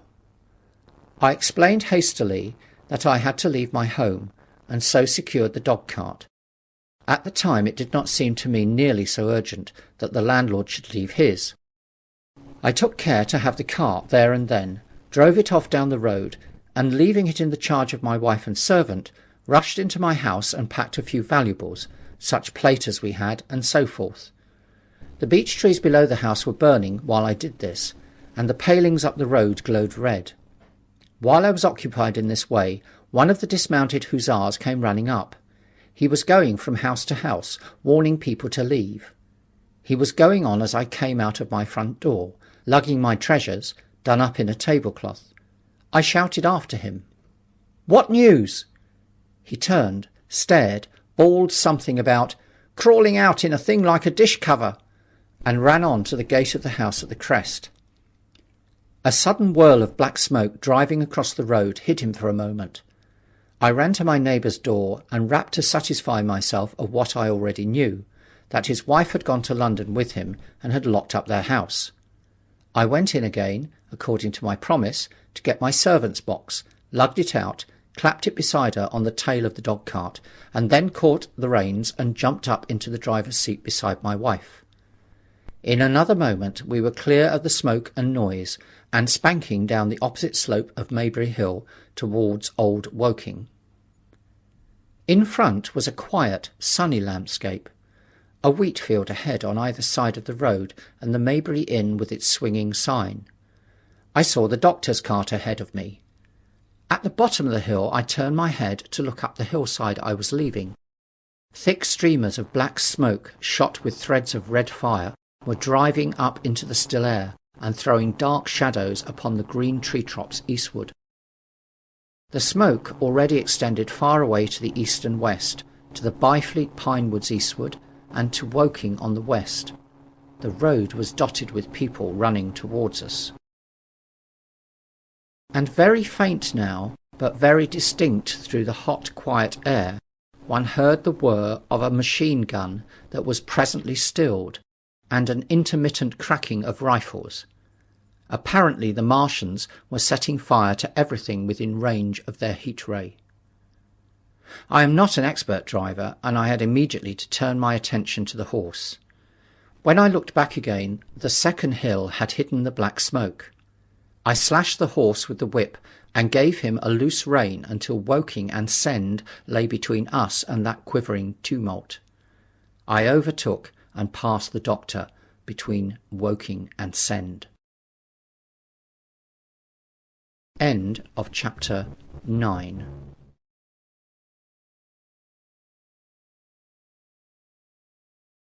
War of the Worlds by H.G. Wells. Book 1, Chapter 10, In the Storm. Leatherhead is about 12 miles from Maybury Hill. The scent of hay was in the air through the lush meadows beyond Pireford, and the hedges on either side were sweet and gay with multitudes of dog roses. The heavy firing that had broken out while we were driving down Maybury Hill ceased as abruptly as it began, leaving the evening very peaceful and still. We got to Leatherhead without misadventure about 9 o'clock, and the horse had an hour's rest while I took supper with my cousins and commended my wife to their care. My wife was curiously silent throughout the drive, and seemed oppressed with forebodings of evil. I talked to her reassuringly, pointing out that the Martians were tied to the pit by sheer heaviness, and at the utmost could not but crawl a little out of it. But she only answered in monosyllables. Had it not been for my promise to the innkeeper, she would, I think, have urged me to stay in Leatherhead that night. Would that I had. Her face, I remember, was very white as we parted. For my own part, I had been feverishly excited all day. Something very like the war fever that occasionally runs through a civilized community had got into my blood, and in my heart I was not so very sorry that I had to return to Maybury that night. I was even afraid that the last fusillade that I heard might mean the extermination of our invaders from Mars. I can best express my state of mind by saying that I wanted to be in at the death. It was nearly 11 when I started to return. The night was unexpectedly dark to me. Walking out of the lighted passage of my cousin's house, it seemed indeed black, and it was as hot and close as the day. Overhead the clouds were driving fast, albeit not a breath stirred the shrubs about us. My cousin's man lit both lamps. Happily, I knew the road intimately. My wife stood in the light of the doorway and watched me until I jumped up into the dog-cart. Then abruptly she turned and went in, leaving my cousins side by side wishing me good hap. I was a little depressed at first with the contagion of my wife's fears, but very soon my thoughts reverted to the Martians. At that time I was absolutely in the dark as to the course of the evening's fighting. I did not know even the circumstances that had precipitated the conflict. As I came through Ockham, for that was the way I returned, and not through Send and Old Woking, I saw along the western horizon a blood-red glow, which as I drew nearer crept slowly up the sky. The driving clouds of the gathering thunderstorm mingled there with masses of black and red smoke. Ripley Street was deserted, and except for a lighted window or so the village showed not a sign of life. But I narrowly escaped an accident at the corner of the road to Pireford, where a knot of people stood with their backs to me. They said nothing to me as I passed. I do not know what they knew of the things happening beyond the hill, nor do I know if the silent houses I passed on my way were sleeping securely, or deserted and empty, or harassed and watching against the terror of the night. From Ripley until I came through Pireford, I was in the valley of the Wey, and the red glare was hidden from me. As I ascended the little hill beyond Pireford Church, the glare came into view again, and the trees about me shivered with the first intimation of the storm that was upon me. Then I heard midnight pealing out from Pireford Church behind me, and then came the silhouette of Maybury Hill, with its tree-tops and roofs black and sharp against the road. Even as I beheld this, a lurid green glare lit the road about me, and showed the distant woods towards Addlestone. I felt a tug at the reins. I saw that the driving clouds had been pierced, as it were, by a thread of green fire, suddenly lighting their confusion and falling into the field to my left. It was the third falling star. Close on its apparition, and blindingly violent by contrast, danced out of the first lightning of the gathering storm, and the thunder burst like a rocket overhead. The horse took the bit between its teeth and bolted. A moderate incline runs towards the foot of Maybury Hill, and down this we clattered. Once the lightning had begun, it went on in as rapid a succession of flashes as I have ever seen, the thunderclaps treading one on the heels of another, and with a strange crackling accompaniment, sounded more like the working of a gigantic electric machine than the usual detonating reverberations. The flickering light was blinding and confusing, and a thin hail smote gustily at my face as I drove down the slope. At first I regarded little but the road before me, and then abruptly my attention was arrested by something that was moving rapidly down the opposite slope of Maybury Hill. At first I took it for the wet roof of a house, but one flash following another showed it to be in swift rolling movement. It was an elusive vision. A moment of bewildering darkness, and then, in a flash like daylight, the red masses of the orphanage near the crest of the hill, the green tops of the pine trees, and this problematical object came out clear and sharp and bright. And this thing I saw, how can I describe it? A monstrous tripod, higher than many houses, striding over the young pine trees and smashing them aside in its career, a walking engine of glittering metal, striding now across the heather, articulate ropes of steel dangling from it, and the clattering tumult of its passage mingling with the riot of the thunder.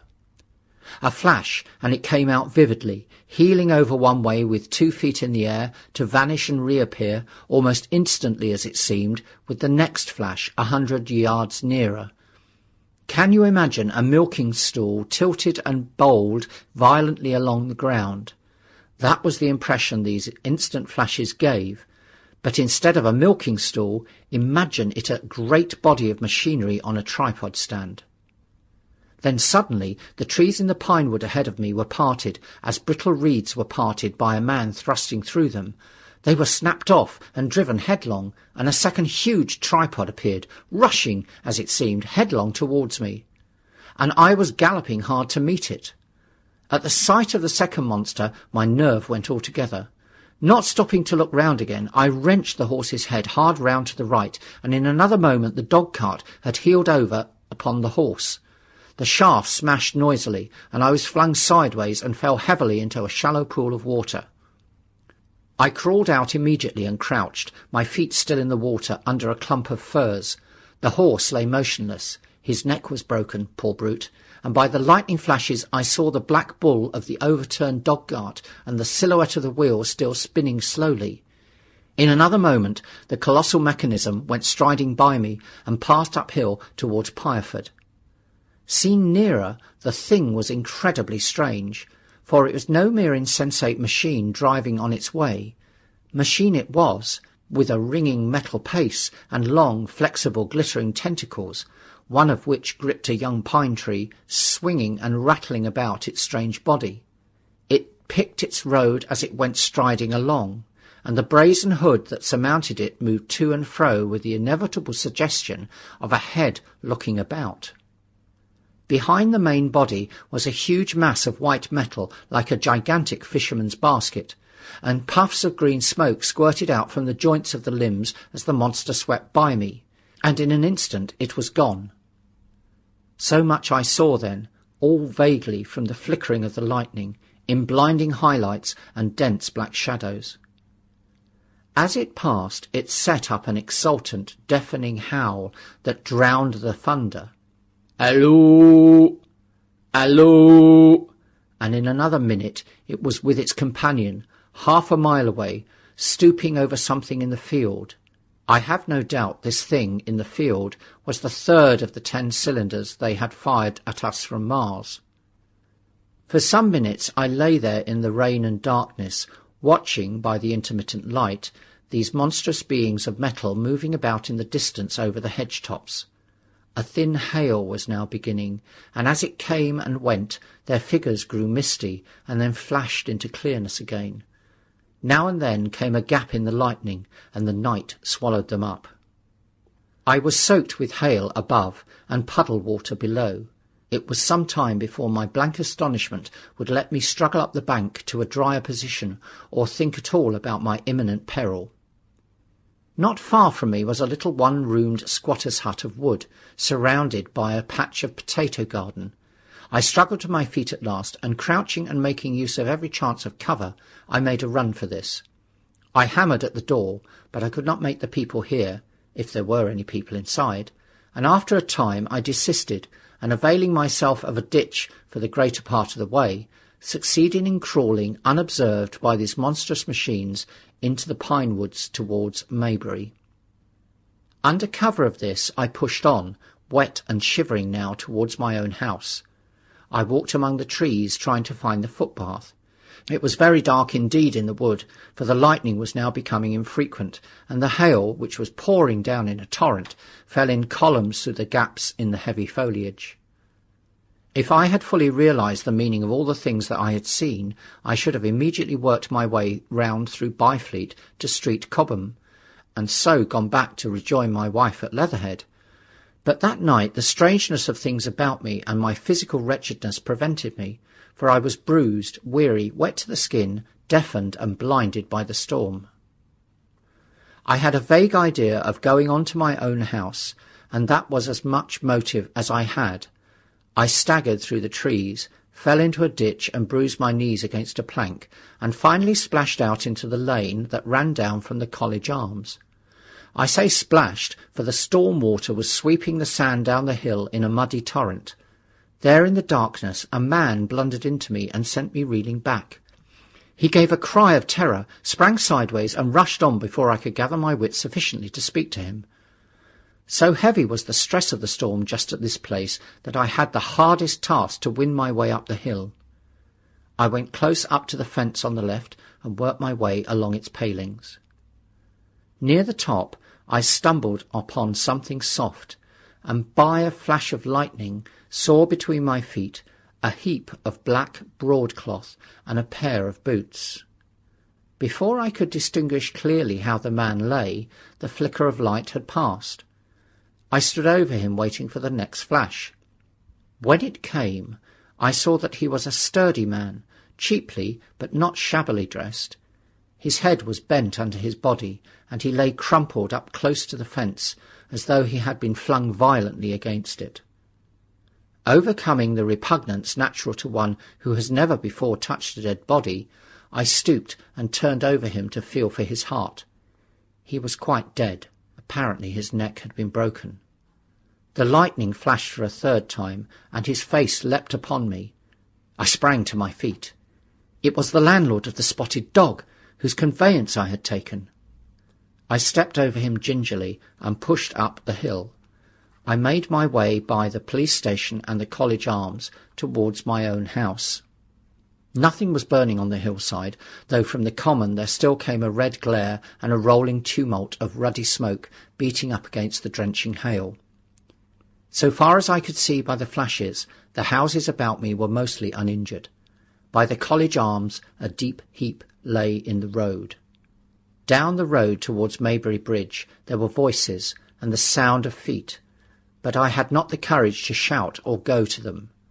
I let myself in with my latchkey, closed, locked and bolted the door, staggered to the foot of the staircase, and sat down.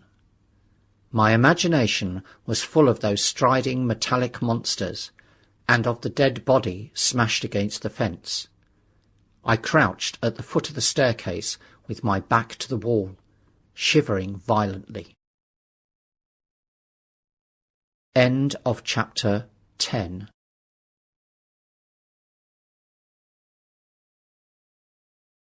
War of the Worlds by H.G. Wells. Book 1, Chapter 11. At the Window. I have already said that my storms of emotion have a trick of exhausting themselves. After a time I discovered that I was cold and wet, and with little pools of water about me on the stair carpet. I got up almost mechanically, went into the dining room and drank some whisky, and then I moved to change my clothes. After I had done that, I went upstairs to my study, but why I did so I do not know. The window of my study looks over the trees and the railway towards Horsell Common.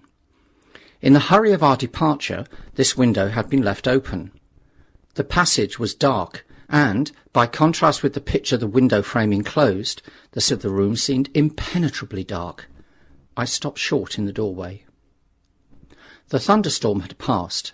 The towers of the Oriental College and the pine trees about it had gone, and very far away, lit by a vivid red glare, the common about the sandpits was visible. Across the light, huge black shapes, grotesque and strange, moved busily to and fro. It seemed indeed as if the whole country in that direction was on fire. A broad hillside, set with minute tongues of flames, swaying and writhing with the gusts of the dying storm, and throwing a red reflection upon the cloud scud above. Every now and then a haze of smoke from some nearer conflagration drove across the window and hid the Martian shapes. I could not see what they were doing, not the clear form of them, nor recognise the black objects that they were busied upon. Neither could I see the nearer fire, though the reflection of it danced on the wall and ceiling of the study. A sharp, resinous tang of burning was in the air. I closed the door noiselessly and crept towards the window. As I did so, the view opened out, until on the one hand it reached to the houses about Woking Station, and on the other to the charred and blackened pine woods of Byfleet. There was a light down below the hill on the railway, near the arch, and several of the houses along the Maybury Road and streets near the station were glowing ruins. The light upon the railway puzzled me at first. There were a black heap and a vivid glare, and to the right of that a row of yellow oblongs. Then I perceived this was a wrecked train, the forepart smashed and on fire, the hinder carriages still on the rails. Between these three main centres of light, the houses, the train, and the burning county towards Cobham, stretched irregular patches of dark country, broken here and there by intervals of dimly glowing and smoking ground. It was the strangest spectacle, that black expanse set with fire. It reminded me, more than anything else, of the potteries at night. At first I could distinguish no people at all, though I peered intently for them. Later I saw against the light of Woking Station a number of black figures hurrying one after the other across the line. And this was the little world in which I had been living securely for years, this fiery chaos. What had happened in the last 7 hours I still did not know, nor did I know, though I was beginning to guess, the relation between these mechanical colossi and the sluggish lumps I had seen disgorged from the cylinder. With a queer feeling of impersonal interest, I turned my desk chair to the window, sat down, and stared at the blackened country, and particularly at the three gigantic black things that were going to and fro in the glare about the sandpits. They seemed amazingly busy. I began to ask myself what they could be. Were they intelligent mechanisms? Such a thing I felt was impossible. Or did a Martian sit within each, ruling, directing, using, much as a man's brain sits and rules in his body? I began to compare the things to human machines, to ask myself for the first time in my life how an ironclad or a steam engine would seem to an intelligent lower animal. The storm had left the sky clear, and over the smoke of the burning land the little fading pinpoint of Mars was dropping into the west, when a soldier came into my garden. I heard a slight scraping at the fence, and rousing myself from the lethargy that had fallen upon me, I looked down and saw him dimly, clambering over the palings. At the sight of another human being, my torpor passed, and I leaned out of the window eagerly. "Hst!" said I in a whisper. He stopped astride of the fence in doubt. Then he came over and across the lawn to the corner of the house. He bent down and stepped softly. "Who's there?" he said, also whispering, standing under the window and peering up. "Where are you going?" I asked. "God knows. Are you trying to hide?" "That's it." "Come into the house," I said. I went down, unfastened the door and let him in, and locked the door again. I could not see his face. He was hatless, and his coat was unbuttoned. "My God," he said, as I drew him in. "What has happened?" I asked. "What hasn't?" In the obscurity I could see he made a gesture of despair. "They wiped us out! Simply wiped us out!" he repeated again and again. He followed me, almost mechanically, into the dining room. "Take some whisky," I said, pouring out a stiff dose. He drank it. Then he abruptly sat down before the table, put his head on his arms, and began to sob and weep like a little boy, in a perfect passion of emotion, while I, with a curious forgetfulness of my own recent despair, stood beside him, wondering. It was a long time before he could steady his nerves to answer my questions, and then he answered perplexingly and brokenly.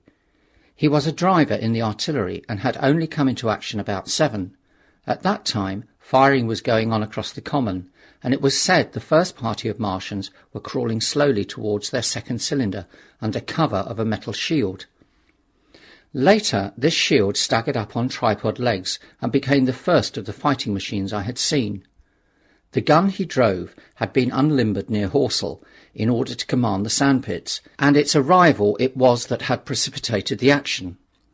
As the limber gunners went to the rear, his horse trod in a rabbit hole and came down, throwing him into a depression of the ground. At the same moment the gun exploded behind him, the ammunition blew up, there was a fire all about him, and he found himself lying under a heap of charred dead men and horses. "I lay still," he said, "scared out of my wits, with the forequarter of a horse atop of me. We've been wiped out, and the smell, good God, like burnt meat. I was hurt across the back by the fall of the horse, and there I had to lie until I felt better. Just like parade it had been a minute before, then stumble, bang, swish." "Wiped out," he said. He had hid under the dead horse for a long time, peeping out furtively across the common. The Cardigan men had tried a rush, in skirmishing order, at the pit, simply to be swept out of existence. Then the monster had risen to its feet and begun to walk leisurely to and fro across the common among the few fugitives, with its head-like hood turning exactly like the head of a cowled human being. A kind of arm carried a complicated metal case, about which green flashes scintillated, and out of the funnel of this there smoked the heat ray. In a few minutes there was, so far as the soldier could see, not a living thing left upon the common, and every bush and tree upon it that was not already a blackened skeleton was burning. The hussars had been on the road beyond the curvature of the ground, and he saw nothing of them. He heard the Martians rattle for a time and then become still. The giant saved Woking Station and its cluster of houses until the last. Then in a moment the heat ray was brought to bear, and the town became a heap of fiery ruins. Then the thing shut off the heat ray, and turning its back upon the artilleryman, began to waddle away towards the smouldering pine woods that sheltered the second cylinder. As it did so, a second glittering titan built itself up out of the pit. The second monster followed the first, and at that the artilleryman began to crawl very cautiously across the hot heather ash towards Horsell. He managed to get alive into the ditch by the side of the road, and so escaped to Woking. There his story became ejaculatory. The place was impassable. It seems there were a few people alive there, frantic for the most part, and many burned and scalded. He was turned aside by the fire and hid among some almost scorching heaps of broken wall as one of the Martian giants returned. He saw this one pursue a man, catch him up in one of its steely tentacles, and knock his head against the trunk of a pine tree. At last, after nightfall, the artilleryman made a rush for it and got over the railway embankment. Since then he had been skulking along towards Maybury in the hope of getting out of danger Londonward. People were hiding in trenches and cellars, and many of the survivors had made off towards Woking village and Send. He had been consumed with thirst until he found one of the water mains near the railway arch smashed, and the water bubbling out like a spring upon the road. That was the story I got from him, bit by bit. He grew calmer telling me, and trying to make me see the things he had seen. He had eaten no food since midday, he told me early in his narrative, and I found some mutton and bread in the pantry and brought it into the room. We lit no lamp for fear of attracting the Martians, and ever and again our hands would touch upon bread or meat. As he talked, things about us came darkly out of the darkness, and the trampled bushes and broken rose trees out the window grew distinct. It would seem that a number of men or animals had rushed across the lawn. I began to see his face, blackened and haggard, as no doubt mine was also. When we had finished eating, we went softly upstairs to my study, and I looked out again of the open window. In one night the valley had become a valley of ashes. The fires had dwindled now. Where flames had been, there were now streamers of smoke. But the countless ruins of shattered and guttered houses, and blasted and blackened trees that the night had hidden, stood out now gaunt and terrible in the pitiless light of dawn. Yet here and there some object had had the luck to escape. A white railway signal here, the end of a greenhouse there, white and fresh amid the wreckage. Never before in the history of warfare had destruction been so indiscriminate and so universal. And shining with the growing light of the east, 3 of the metallic giants stood about the pit, their cows rotating as though they were surveying the desolation they had made. It seemed to me that the pit had been enlarged, and ever and again Puffs of vivid green vapour streamed up and out of it towards the brightening dawn, streamed up, whirled, broke, and vanished. Beyond were the pillars of fire about Cobham. They became pillars of bloodshot smoke at the first touch of day. End of chapter 11.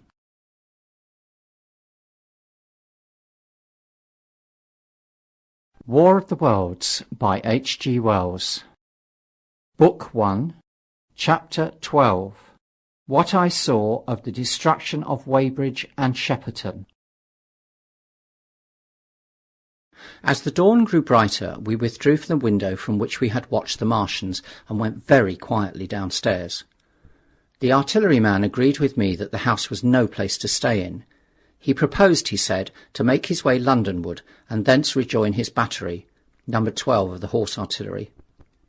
My plan was to return at once to Leatherhead, and so greatly had the strength of the Martians impressed me that I had determined to take my wife to Newhaven and go with her out of the country forthwith.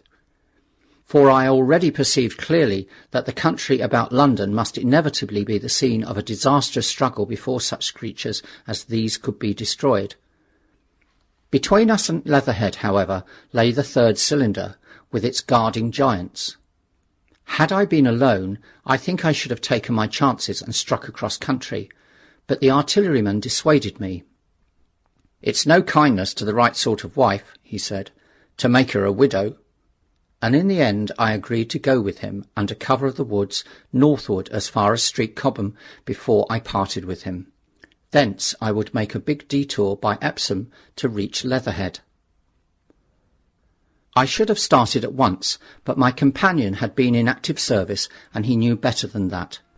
He made me ransack the house for a flask, which he filled with whisky, and we lined every available pocket with packets of biscuits and slices of meat. Then we crept out of the house and ran as quickly as we could down the ill-made road by which I had come overnight. The houses seemed deserted.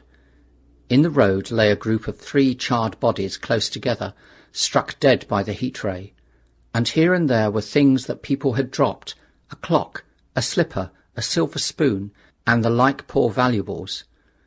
At the corner, turning up towards the post office, a little cart filled with boxes and furniture, and horseless, heeled over on a broken wheel. A cash box had been hastily smashed open and thrown under the debris. Except the lodge at the orphanage, which was still on fire, none of the houses had suffered very greatly here. The heat ray had shaved the chimney tops and passed, yet, save ourselves, there did not seem to be a living soul on Maybury Hill. The majority of the inhabitants had escaped, I suppose, by way of the old Woking road, the road I had taken when I drove to Leatherhead, or they had hidden.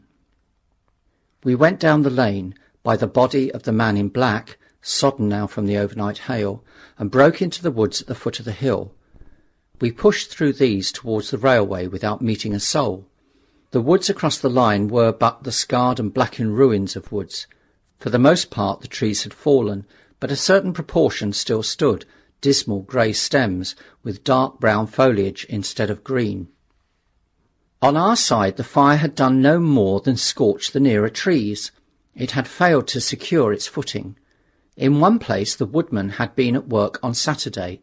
Trees, felled and freshly trimmed, lay in a clearing, with heaps of sawdust by the sawing machine and its engine.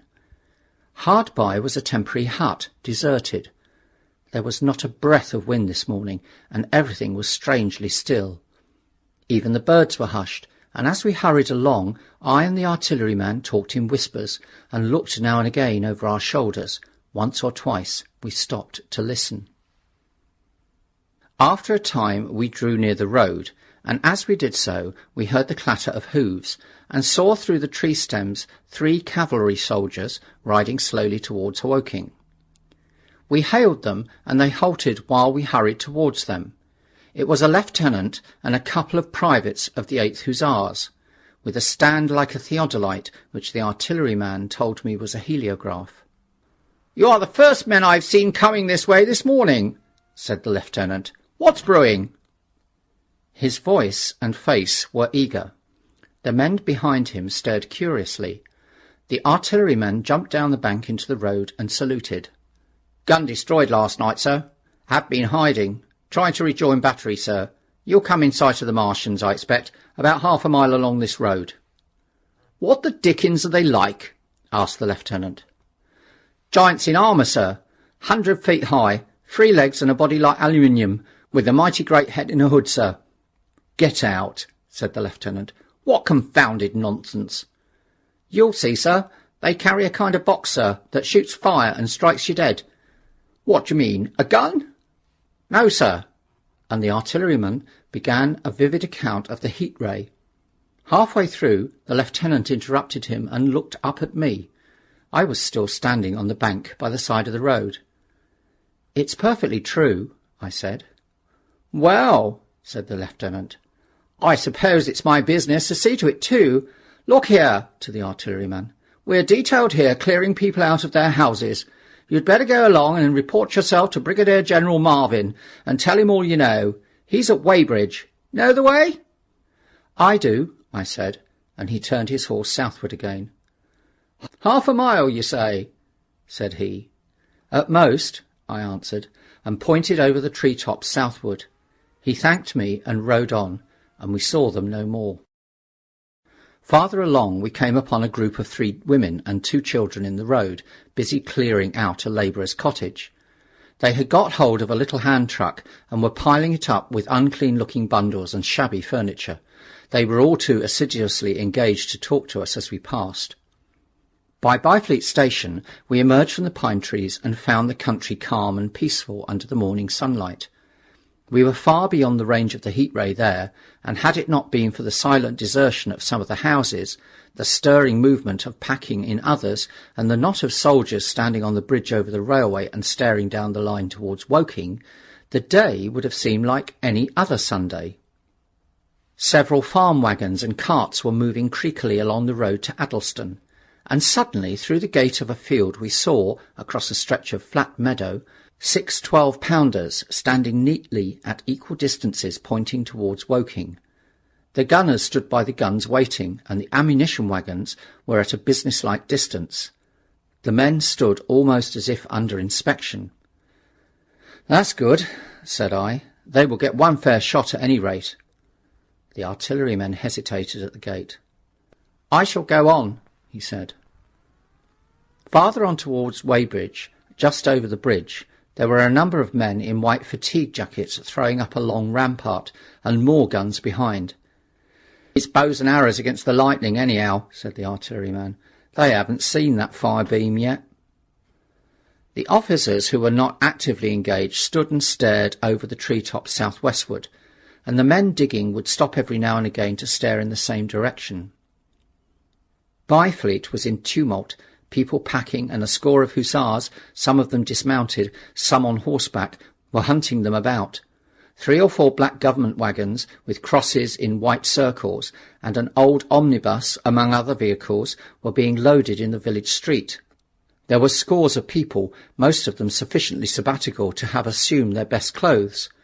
The soldiers were having the greatest difficulty in making them realise the gravity of their position. We saw one shrivelled old fellow with a huge box and a score or more of flower-pots containing orchids, angrily expostulating with the corporal who would leave them behind. I stopped and gripped his arm. "Do you know what's over there?" I said, pointing at the pine trees that hid the Martians. "Eh?" said he, turning.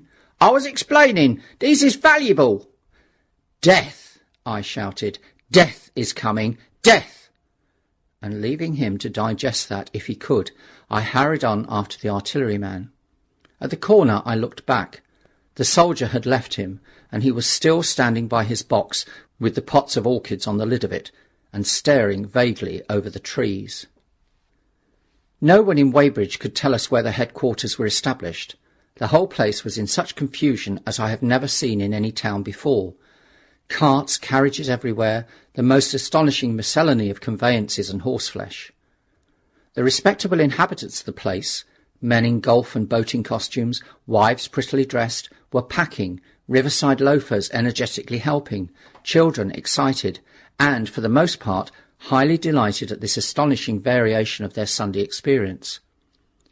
In the midst of it all, the worthy vicar was very pluckily holding an early celebration, and his bell was jangling out above the excitement. I and the artilleryman, seated on the step of the drinking fountain, made a very passable meal upon what we had brought with us. Patrols of soldiers, here no longer hussars but grenadiers in white, were warning people to move now, or take refuge in their cellars as soon as the firing began. We saw as we crossed the railway bridge that a growing crowd of people had assembled in and about the railway station, and the swarming platform was piled with boxes and packages.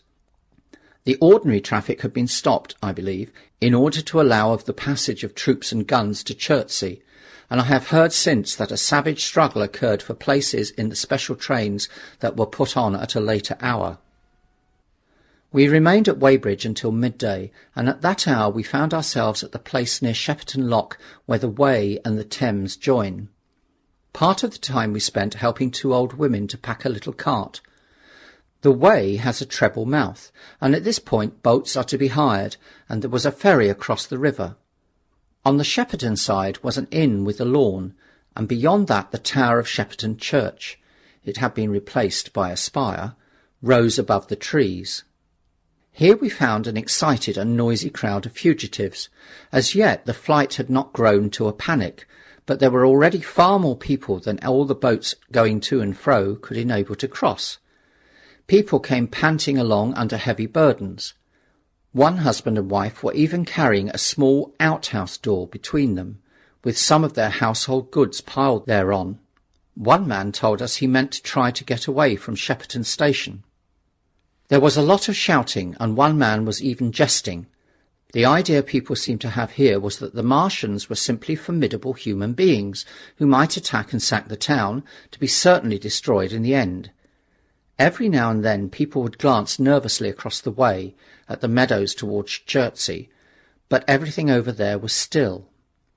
Across the Thames, except just where the boats landed, everything was quiet, in vivid contrast to the Surrey side. The people who landed there from the boats went tramping off down the lane. The big ferry-boat had just made a journey. 3 or 4 soldiers stood on the lawn of the inn, staring and jesting at the fugitives, without offering to help. The inn was closed, as it was now within prohibited hours. "What's that?" cried the boatman, and "Shut up, you fool," said a man near to a yelping dog. Then the sound came again, this time from the direction of Chertsey. A muffled thud. The sound of a gun. The fighting was beginning. Almost immediately unseen batteries across the river to our right, unseen because of the trees, took up the chorus, firing heavily one after the other. Everyone stood arrested by the sudden stir of battle, near us and yet invisible to us. Nothing was to be seen save flat meadows, cows feeding unconcernedly for the most part, and silvery pollard willows motionless in the warm sunlight. "The soldiers'll stop 'em," said a woman beside me, doubtfully. A haziness rose over the tree-tops. Then suddenly we saw a rush of smoke far away up the river, a puff of smoke that jerked up into the air and hung, and forthwith the ground heaved underfoot and a heavy explosion shook the air, smashing 2 or 3 windows in the houses near and leaving us astonished. "Here they are!" shouted a man in a blue jersey. "Yonder! Do you see 'em? Yonder!" Quickly, one after the other, 1, 2, 3, 4 of the armoured Martians appeared, far away over the little trees across the flat meadows that stretched towards Chertsey, and striding hurriedly towards the river. Little cowled figures they seemed at first, going with a rolling motion as fast as flying birds. Then advancing obliquely towards us came a 5th. Their armoured bodies glittered in the sun as they swept swiftly forward upon the guns, growing rapidly larger as they drew nearer. One on the extreme left, the remotest that is, flourished a huge case high in the air, and the ghostly, terrible heat ray I had already seen on Friday night smote towards Chertsey and struck the town. At the sight of these strange, swift and terrible creatures, the crowd near the water's edge seemed to me to be for the moment horror-struck. There was no screaming or shouting, but a silence. Then a hoarse murmur and a movement of feet, a splashing from the water. A man, too frightened to drop the portmanteau he carried on his shoulder, swung round and sent me staggering with a blow from the corner of his burden. A woman thrust at me with her hand and rushed past me. I turned with the rush of the people, but I was not too terrified for thought. The terrible heat ray was in my mind. To get under water, that was it. "Get under water!" I shouted, unheeded. I faced about again and rushed towards the approaching Martians, rushed right down the gravelly beach and headlong into the water. Others did the same.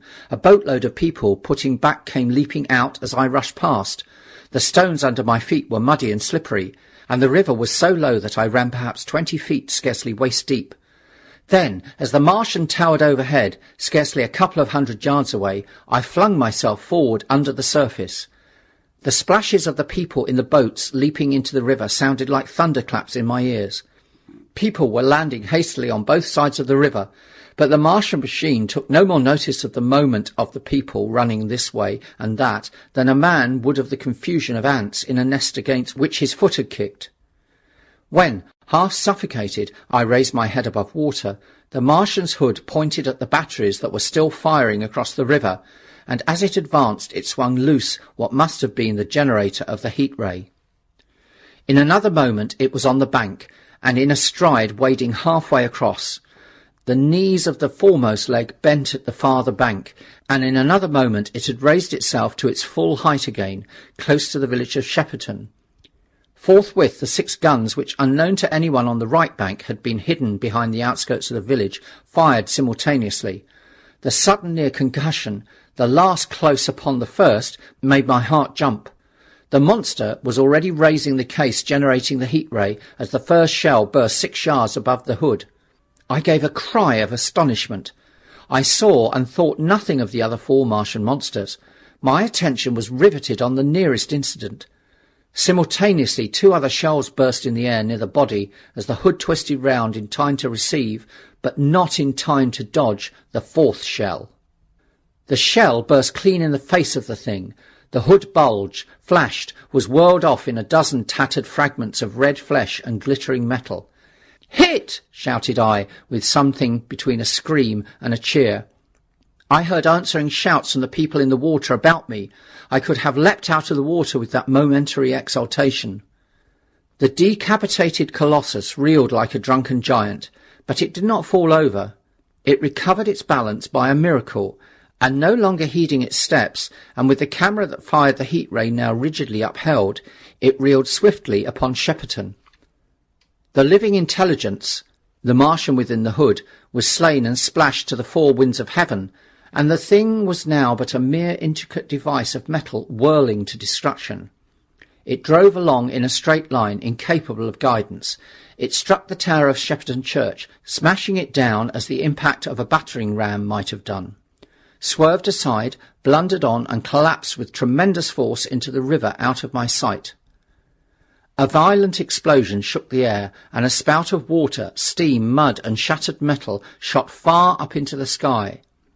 As the camera of the heat ray hit the water, the latter had immediately flashed into steam. In another moment a huge wave, like a muddy tidal bore, but almost scaldingly hot, came sweeping round the bend upstream. I saw people struggling shorewards, and heard their screaming and shouting faintly above the seething and roar of the Martian's collapse. For a moment I heeded nothing of the heat, forgot the patent need of self-preservation. I splashed through the tumultuous water, pushing aside a man in black to do so, until I could see round the bend. Half a dozen deserted boats pitched aimlessly upon the confusion of the waves.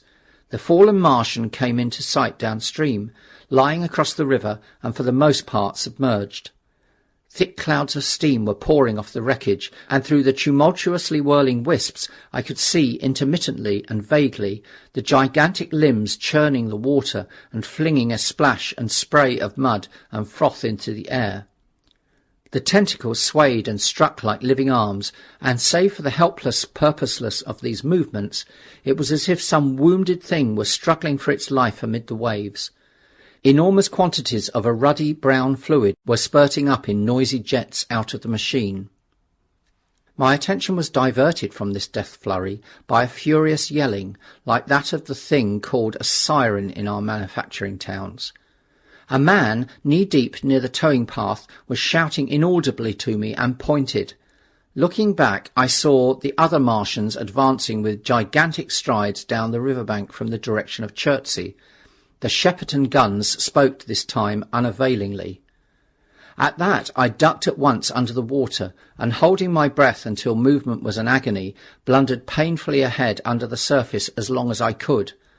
The water was a tumult about me, and rapidly growing hotter.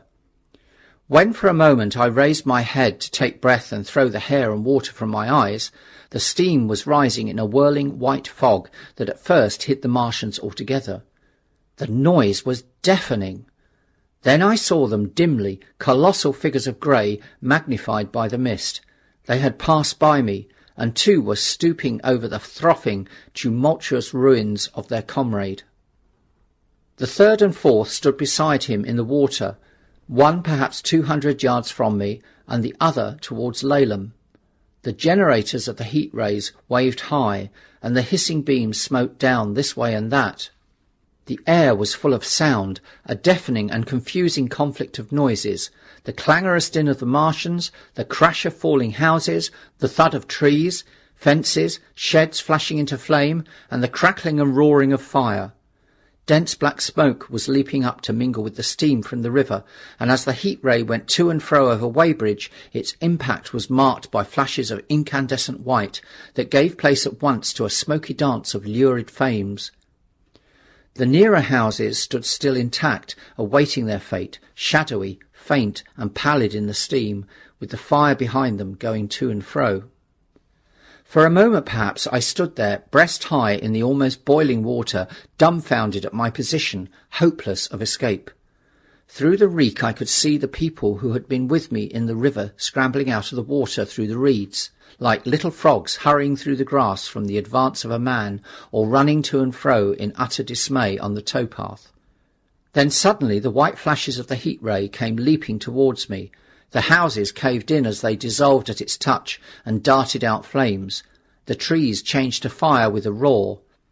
The ray flickered up and down the towing path, licking off the people who ran this way and that, and came down to the water's edge not 50 yards from where I stood. It swept across the river to Shepperton, and the water in its track rose in a boiling wheel, crested with steam. I turned shoreward. In another moment the huge wave, well nigh at the boiling point, had rushed upon me. I screamed aloud and scolded, half-blinded, agonized. I staggered through the leaping, hissing water towards the shore. Had my foot stumbled, it would have been the end. I fell helplessly, in full sight of the Martians, upon the broad, bare, gravelly spit that runs down to mark the angle of the Wey and the Thames. I expected nothing but death.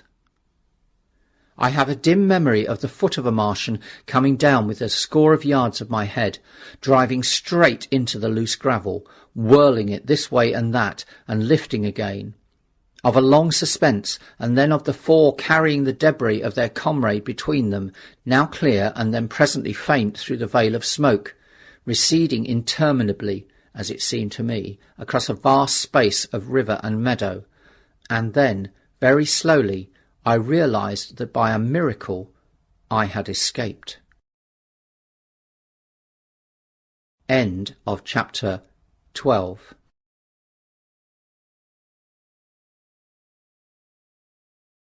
War of the Worlds by H. G. Wells. Book 1, Chapter 13. How I Fell In with the Curate. After getting this sudden lesson in the power of terrestrial weapons, the Martians retreated to their original position on Horsell Common, and in their haste, and encumbered with the debris of their smashed companion, they no doubt overlooked many such a stray and negligible victim as myself. Had they left their comrade and pushed on forthwith, there was nothing at that time between them and London but batteries of 12-pounder guns, and they would certainly have reached the capital in advance of the tidings of their approach, as sudden, dreadful, and destructive their advent would have been as the earthquake that destroyed Lisbon a century ago. But they were in no hurry. Cylinder followed cylinder on its interplanetary flight. Every 24 hours brought them reinforcement. And meanwhile, the military and naval authorities, now fully alive to the tremendous power of their antagonists, worked with furious energy. Every minute a fresh gun came into position until before twilight every copse, every row of suburban villas on the hilly slopes about Kingston and Richmond masked an expectant black muzzle. And through the charred and desolate area, perhaps 20 square miles altogether, that encircled the Martian encampment on Horsell Common, through charred and ruined villages among the green trees, through the blackened and smoking arcades that had been but a day ago pine spinneys, crawled the devoted scouts with the heliographs that were presently to warn the gunners of the Martian approach. But the Martians now understood our command of artillery and the danger of human proximity, and not a man ventured within a mile of either cylinder, save at the price of his life. It would seem that these giants spent the earlier part of the afternoon in going to and fro, transferring everything from the second and third cylinders, the second in Addlestone Golf Links and the third at Pireford, to their original pit on Horsell Common. Over that, above the blackened heather and ruined buildings that stretch far and wide, stood one as sentinel, while the rest abandoned their vast fighting machines and descended into the pit. They were hard at work. They were hard at work there far into the night, and the towering pillar of dense green smoke that rose therefrom could be seen from the hills about Merrow, and even, it is said, from Banstead and Epsom Downs. And while the Martians behind me were thus preparing for their next sally, and in front of me humanity gathered for the battle, I made my way with infinite pains and labour from the fire and smoke of burning Weybridge towards London. I saw an abandoned boat, very small and remote, drifting downstream, and throwing off the most of my sodden clothes, I went after it and gained it, and so escaped out of that destruction. There were no oars in the boat, but I contrived to paddle, as well as my parboard hands would allow, down the river towards Halliford and Walton, going very tediously and continually looking behind me, as you may well understand. I followed the river because I considered that the water gave me the best chance of escape should these giants return. The hot water from the Martians' overthrow drifted downstream with me, so that for the best part of a mile I could see little of either bank. Once, however, I made out a string of black figures hurrying across the meadows from the direction of Weybridge. Halliford, it seems, was deserted, and several of the houses facing the river were on fire. It was strange to see the place quite tranquil, quite desolate under the hot blue sky, with the smoke and little threads of flame going straight up into the heat of the afternoon. Never before had I seen houses burning without the accompaniment of an obstructive crowd. A little farther on, the dry reeds up the bank were smoking and glowing, and a line of fire inland was marching steadily across a late field of hay. For a long time I drifted, so painful and weary was I after the violence I had been through, and so intense the heat upon the water. Then my fears got the better of me again, and I resumed my paddling. The sun scorched my bare back. At last, as the bridge at Walton was coming into sight round the bend, my fever and faintness overcame my fears, and I landed on the Middlesex bank and lay down, deadly sick, among the long grass. I suppose the time was then about 4 or 5 o'clock. I got up presently, walked perhaps half a mile without meeting a soul, and then lay down again in the shadow of a hedge. I seem to remember talking wanderingly to myself during that last spurt. I was also very thirsty, and bitterly regretted I had drunk no more water. It is a curious thing that I felt angry with my wife. I cannot account for it, but my impotent desire to reach Leatherhead worried me excessively. I do not clearly remember the arrival of the curate, so that probably I dozed.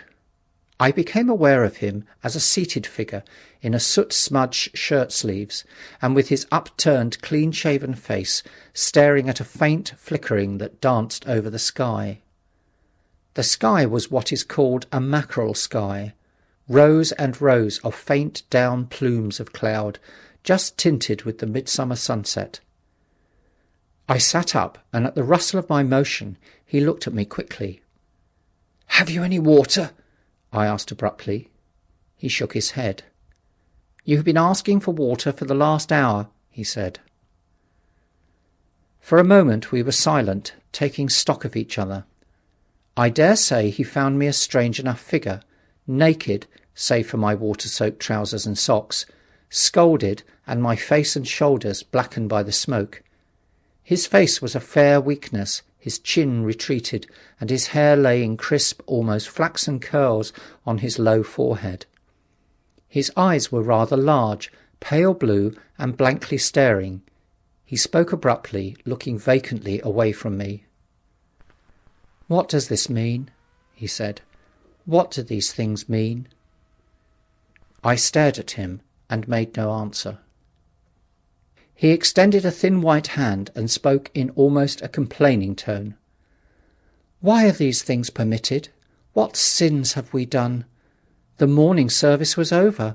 I was walking through the roads to clear my brain for the afternoon, and then fire, earthquake, death. As if it were Sodom and Gomorrah. All our work all done, all the work. What are these Martians?" "What are we?" I answered, clearing my throat. He gripped his knees and turned to look at me again. For half a minute, perhaps, he stared silently. "I was walking through the roads to clear my brain," he said, "and suddenly, fire, earthquake, death." He relapsed into silence, with his chin now sunken almost to his knees. Presently he began waving his hand. "All the work, all the Sunday schools, what have we done? What has Weybridge done? Everything gone, everything destroyed. The church, we rebuilt it only 3 years ago, gone, swept out of existence. Why?" Another pause, and he broke out again like one demented. "The smoke of her burning goeth up for ever and ever," he shouted. His eyes flamed, and he pointed a lean finger in the direction of Weybridge. By this time I was beginning to take his measure. The tremendous tragedy in which he had been involved, it was evident he was a fugitive from Weybridge, had driven him to the very verge of his reason. "Are we far from Sunbury?" I said in a matter-of-fact tone. "What are we to do?" he asked.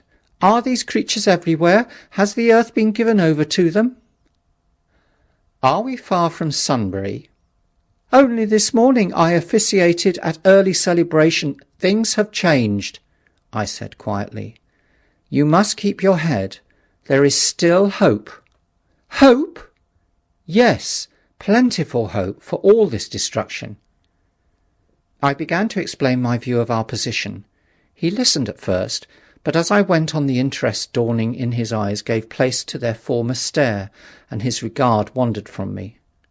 "This must be the beginning of the end," he said, interrupting me. "The end! The great and terrible day of the Lord, when men shall hide upon the mountains, and the rocks fall upon them, and hide them from the face of him that sitteth upon the throne." I began to understand the position. I ceased my laboured reasoning, struggled to my feet, and standing over him, laid my hand on his shoulders.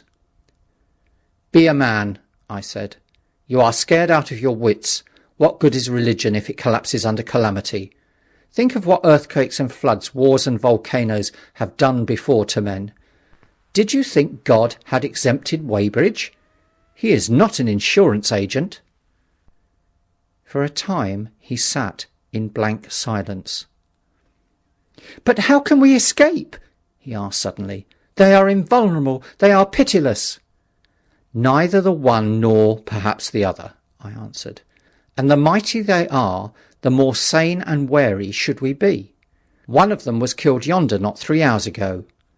"Killed?" he said, staring about him. "How can God's ministers be killed?" "I saw it happen," I proceeded to tell him. "We have chanced to come in for the thick of it," said I, "and that is all." "What is that flicker in the sky?" he asked abruptly.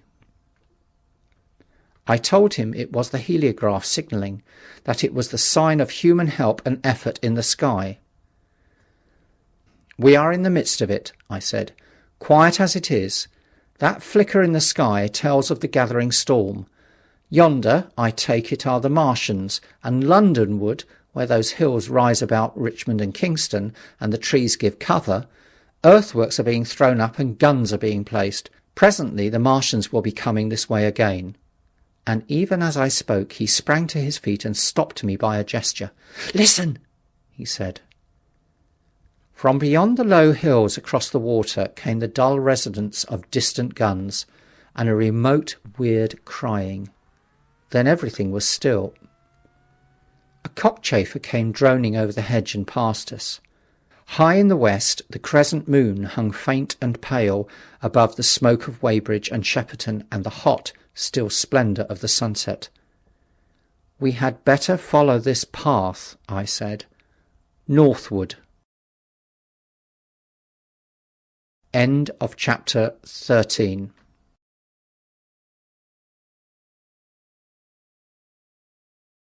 War of the Worlds by H.G. Wells.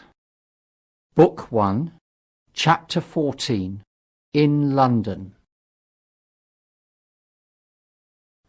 My younger brother was in London when the Martians fell at Woking. He was a medical student working for an imminent examination, and he heard nothing of the arrival until Saturday morning. The morning papers on Saturday contained, in addition to lengthy special articles on the planet Mars, on life in the planets, and so forth, a brief and vaguely worded telegram, all the more striking for its brevity. The Martians, alarmed by the approach of a crowd, had killed a number of people with a quick-firing gun, so the story ran.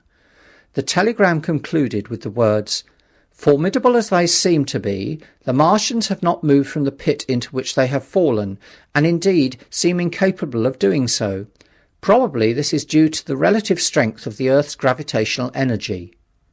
On that last text their leader writer expanded very comfortingly. Of course, all the students in the crammer's biology class, to which my brother went that day, were intensely interested, but there were no signs of any unusual excitement in the streets. The afternoon papers puffed scraps of news under big headlines.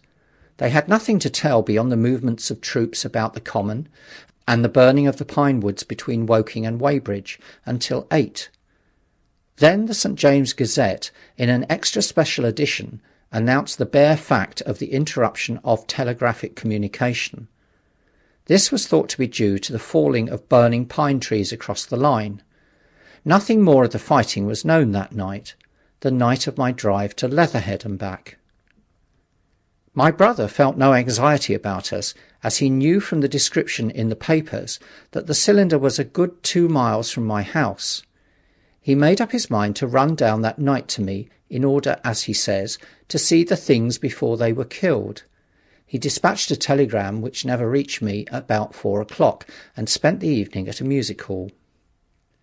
In London also, on Saturday night, there was a thunderstorm, and my brother reached Waterloo in a cab. On the platform from which the midnight train usually starts, he learned, after some waiting, that an accident prevented trains from reaching Woking that night. The nature of the accident he could not ascertain. Indeed, the railway authorities did not clearly know at that time. There was very little excitement in the station, as the officials, failing to realise that anything further than a breakdown between Byfleet and Woking Junction had occurred, were running the theatre trains which usually pass through Woking round by Virginia Water or Guildford. They were busy making the necessary arrangements to alter the routes of the Southampton and Portsmouth Sunday League excursions. A nocturnal newspaper reporter, mistaking my brother for the traffic manager, to whom he bears a slight resemblance, waylaid and tried to interview him. Few people, excepting the railway officials, connected the breakdown with the Martians. I have read, in another account of these events, that on Sunday morning all London was electrified by the news from Woking. As a matter of fact, there was nothing to justify that very extravagant phrase. Plenty of Londoners did not hear of the Martians until the panic of Monday morning. Those who did took some time to realise all that the hastily worded telegrams in the Sunday papers conveyed. The majority of people in London do not read Sunday papers. The habit of personal security, moreover, is so deeply fixed in the Londoner's mind, and startling intelligence so much a matter of course in the papers, that they could read without any personal tremors. About 7 o'clock last night, the Martians came out of the cylinder, and, having moved about under an armour of metallic shields, have completely wrecked Woking Station with the adjacent houses, and massacred an entire battalion of the Cardigan Regiment. No details are known. Maxims have been absolutely useless against their armour. The field guns have been disabled by them. Flying hussars have been galloping into Chertsey. The Martians appear to be moving slowly towards Chertsey or Windsor.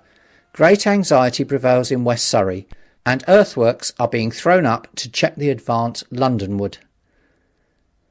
That was how the Sunday Sun put it, and a clever and remarkably prompt handbook article in the Referee compared the affair to a menagerie suddenly let loose in a village.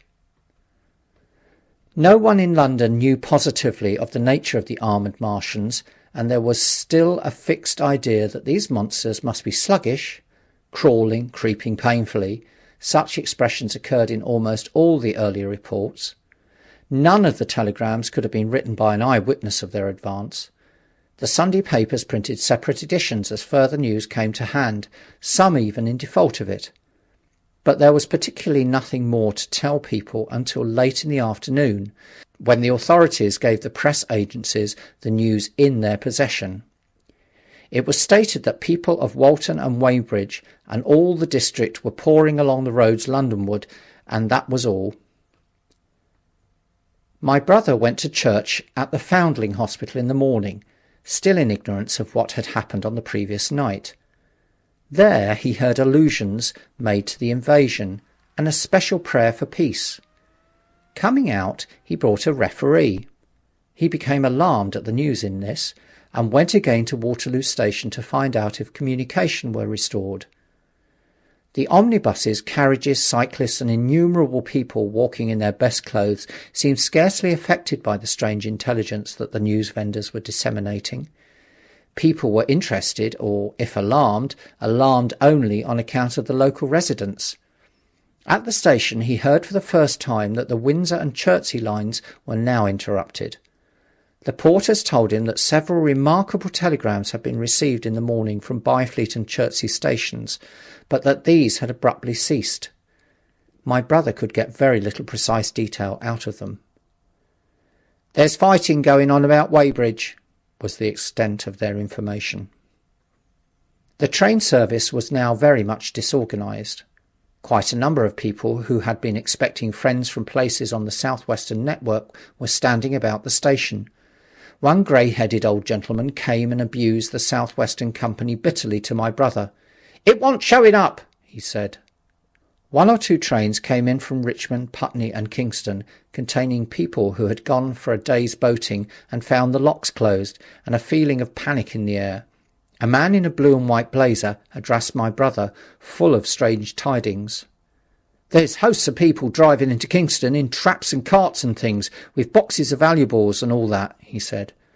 "They come from Moseley and Weybridge and Walton, and they say there's been guns heard at Chertsey, heavy firing, and mounted soldiers have told them to get off at once because the Martians are coming. We heard guns firing at Hampton Court Station, but we thought it was thunder. What the dickens does it all mean? The Martians can't get out of their pit, can they?" My brother could not tell him. Afterwards he found that the vague feeling of alarm had spread to the clients of the Underground Railway, and that the Sunday excursionists began to return from all over the south-western Lung, Barnes, Wimbledon, Richmond Park, Kew, and so forth, at unnaturally early hours, but not a soul had anything more than vague hearsay to tell of. Every one connected with the terminus seemed ill-tempered. About 5 o'clock the gathering crowd in the station was immensely excited by the opening of the line of communication, which is almost invariably closed, between the south-eastern and the south-western stations, and the passage of carriage trucks bearing huge guns and carriages crammed with soldiers. These were the guns that were brought up from Woolwich and Chatham to cover Kingston. There was an exchange of pleasantries. "You'll get eaten! We're the beast tamers!" and so forth. A little while after that, a squad of police came into the station and began to clear the public off the platform, and my brother went out into the street again. The church bells were ringing for evensong, and a squad of Salvation Army lasses came singing down Waterloo Road. On the bridge, a number of loafers were watching a curious brown scum that came drifting down the stream in patches.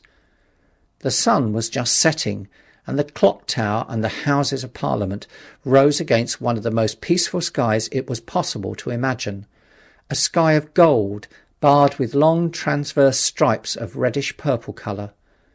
There was talk of floating body. One of the men there, a reservist he said he was, told my brother he had seen the heliograph flickering in the west. In Wellington Street, my brother met a couple of sturdy roughs who had just been rushed out of Fleet Street with still wet newspapers and staring placards.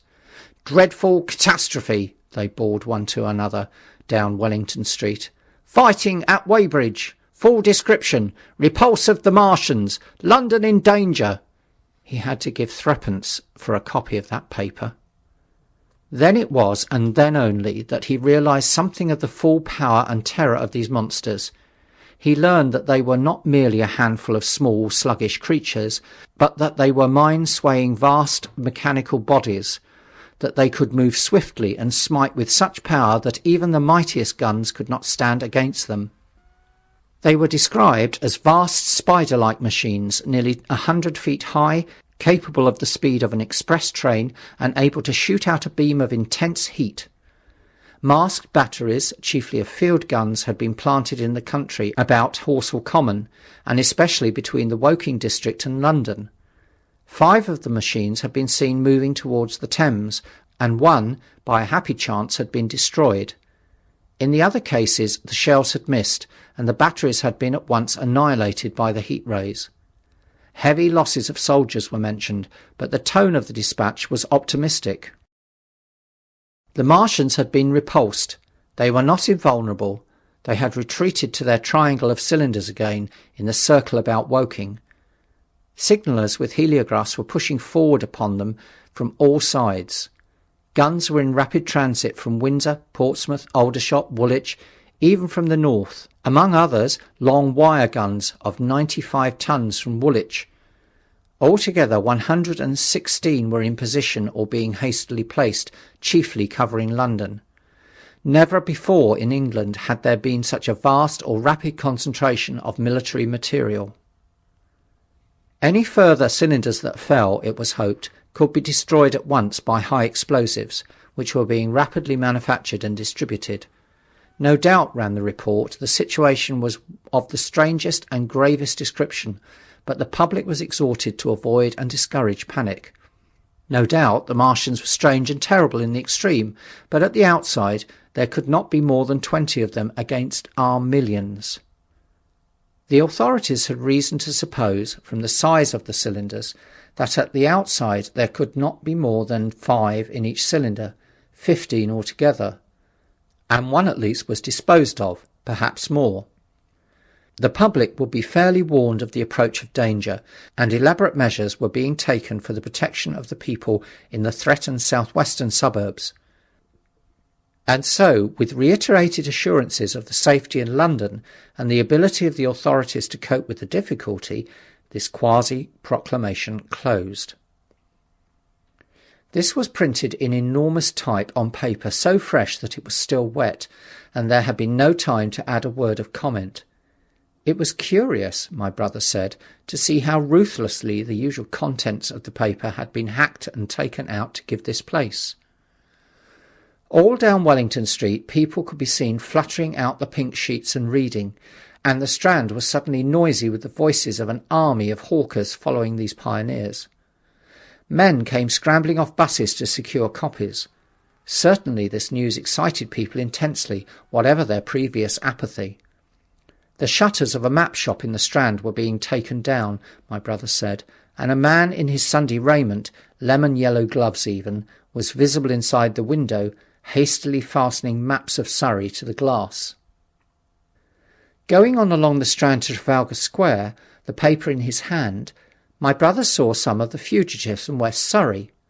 There was a man with his wife and 2 boys and some articles of furniture in a cart such as greengrocers use. He was driving in the direction of Westminster Bridge, and close behind him came a hay wagon with 5 or 6 respectable-looking people in it, and some boxes and bundles. The faces of these people were haggard, and their entire appearance contrasted conspicuously with the Sabbath-best appearance of the people on the omnibuses. People in fashionable clothing peeped at them out of cabs. They stopped at the square as if undecided which way to take, and finally turned eastward along the Strand. Some way behind these came a man in work-day clothes, riding one of those old-fashioned tricycles with a small front wheel. He was dirty and white in the face. My brother turned down towards Victoria and met a number of such people. He had a vague idea he might see something of me. He noticed an unusual number of police regulating traffic. Some of the refugees were exchanging news with the people on the omnibuses. One was professing to have seen the Martians. "Boilers on stilts, I tell you, striding along like men." Most of them were excited and animated by their strange experience. Beyond Victoria, the public houses were doing a lively trade with these arrivals. At all the street corners, groups of people were reading papers, talking excitedly, or staring at these unusual Sunday visitors. They seemed to increase as night drew on, until at last the roads, my brother said, were like Epsom High Street on a Derby day. My brother addressed several of these fugitives and got unsatisfactory answers from most. None of them could tell him any news of Woking except one man, who assured him that Woking had been entirely destroyed on the previous night. "I come from Byfleet," he said. "Man on a bicycle came through the place in the early morning, and ran from door to door warning us to come away. Then came soldiers. We went out to look, and there were clouds of smoke to the south, nothing but smoke, and not a soul coming that way. Then we heard the guns at Chertsey, and folks coming from Weybridge. So I've locked up me house and come on." At the time, there was a strong feeling in the streets that the authorities were to blame for their incapacity to dispose of the invaders without all this inconvenience. About 8 o'clock, a noise of heavy firing was distantly audible all over the south of London. My brother could not hear it for the traffic in the main thoroughfares, but by striking through the quiet back streets to the river, he was able to distinguish it quite plainly. He walked from Westminster to his apartments near Regent's Park about 2. He was now very anxious on my account, and disturbed at the evident magnitude of the trouble. His mind was inclined to run, even as mine had run on Saturday, on military details. He thought of all those silent, expectant guns, of the suddenly nomadic countryside. He tried to imagine boilers on stilts 100 feet high. There were 1 or 2 cartloads of refugees passing along Oxford Street, and several in the Marylebone Road.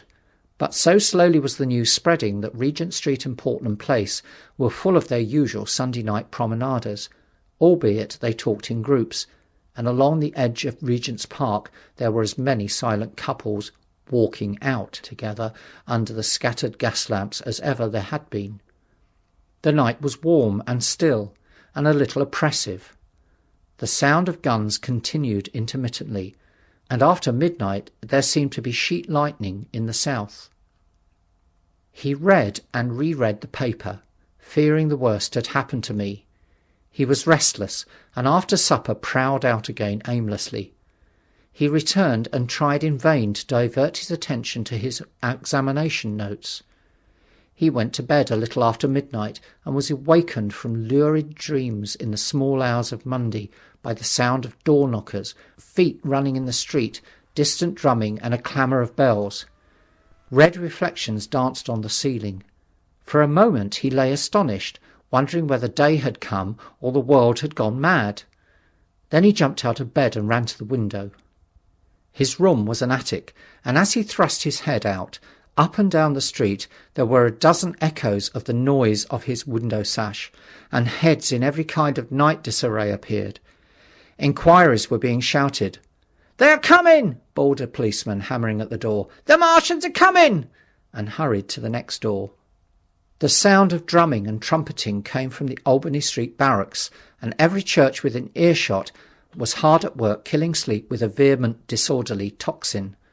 There was a noise of doors opening, and window after window in the houses opposite flashed from darkness into yellow illumination. Up the street came galloping a closed carriage, bursting abruptly into noise at the corner, rising into a clattering climax under the window, and dying away slowly in the distance. Close on the rear of this came a couple of cabs, the forerunners of a long procession of flying vehicles, going for the most part to Chalk Farm Station, where the North Western special trains were loading up, instead of coming down the gradient into Euston.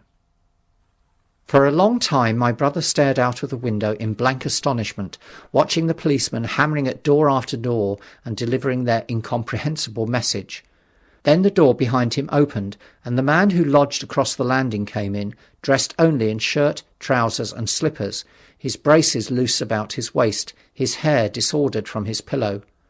"What the devil is it?" he asked. "A fire? What devil of a row?" They both craned their heads out of the window, straining to hear what the policemen were shouting. People were coming out of the side streets and standing in groups at the corners talking. "What the devil's it all about?" said my brother's fellow lodger. My brother answered him vaguely and began to dress, running with each garment to the window in order to miss nothing of the growing excitement, and presently men selling unnaturally early newspapers came bawling into the street. "London in danger of suffocation! The Kingston and Richmond defences forced! Fearful massacre in the Thames Valley!" And all about him, in the rooms below, in the houses on each side and across the road, and behind in the park terraces, and in the 100 other streets of that part of Marylebone, and the Westbourne Park district and St Pancras, and westward and northward in Kilburn and St John's Wood and Hampstead, and eastward in Shoreditch and Highbury and Haggerton and Hoxton, and indeed through all the vastness of London from Ealing to East Ham, people were rubbing their eyes and opening windows to stare out and ask aimless questions, dressing hastily as the first breath of the coming storm of fear blew through the streets. It was the dawn of the Great Panic. London, which had gone to bed on Sunday night oblivious and inert, was awakened in the small hours of Monday morning to a vivid sense of danger. Unable from his window to learn what was happening, my brother went down and out into the street, just as the sky between the parapets of the houses grew pink with the early dawn. The flying people on foot and in vehicles grew more numerous every moment. "Black smoke!" he heard people crying, and again, "Black smoke!" The contagion of such an unanimous fear was inevitable. As my brother hesitated on the doorstep, he saw another news vendor approaching and got a paper forthwith. The man was running away with the rest and selling his papers for £1 each as he ran, a grotesque mingling of profit and panic. And from this paper my brother read that catastrophic dispatch of the Commander-in-Chief. The Martians are able to discharge enormous clouds of a black and poisonous vapour by means of rockets. They have smothered our batteries, destroyed Richmond, Kingston and Wimbledon, and are advancing slowly towards London, destroying everything on the way. It is impossible to stop them. There is no safety from the black smoke but in instant flight. That was all, but it was enough. The whole population of the great 6 million city was stirring, slipping, running. Presently it would be pouring en masse northward. "Black smoke!" the voices cried. "Fire!" The bells of the neighbouring church made a jangling tumult. A cart, carelessly driven, smashed, amid shrieks and curses, against the water trough up the street.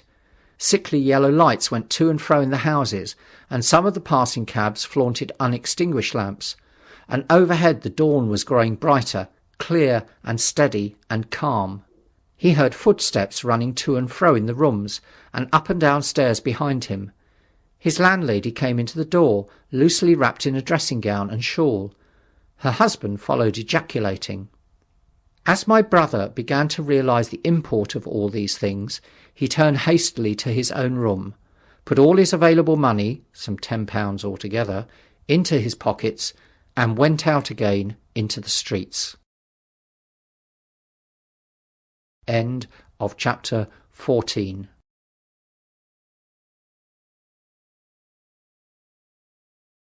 War of the Worlds by H.G. Wells. Book 1, Chapter 15. What had happened in Surrey.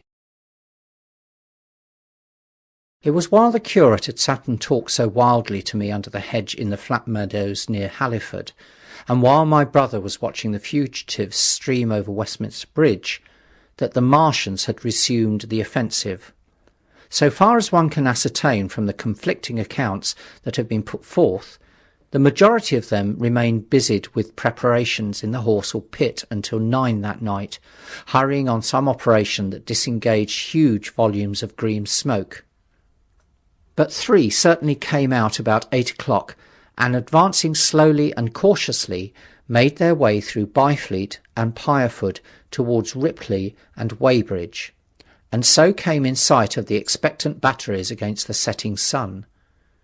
These Martians did not advance in a body, but in a line, each perhaps a mile and a half from his nearest fellow. They communicated with one another by means of a siren-like howl, running up and down the scale of one note to another. It was this howling and firing of guns at Ripley and St. George's Hill that we had heard at Upper Halliford. The Ripley gunners, unseasoned artillery volunteers who ought never to have been placed in such a position, fired one wild, premature, ineffectual volley, and bolted on horse and foot through the deserted village, while the Martian, without using his heat ray, walked serenely over their guns, stepped gingerly among them, passed in front of them, and so came unexpectedly upon the guns in Painshill Park, which he destroyed. The St. George's Hill men, however, were better led, or of a better mettle. Hidden in a pine wood as they were, they seemed to have been quite unsuspected by the Martian nearest to them. They laid their guns as deliberately as if they had been on parade, and fired at about 1,000 yards range. The shells flashed all round him, and he was seen to advance a few paces, stagger, and go down. Everybody yelled together, and the guns were reloaded in frantic haste. The overthrown Martian set up a prolonged ululation, and immediately a second glittering giant answering him appeared over the trees to the south. It would seem that a leg of the tripod had been smashed by one of the shells. The whole of the second volley flew wide of the Martian on the ground, and simultaneously both his companions brought their heat rays to bear on the battery.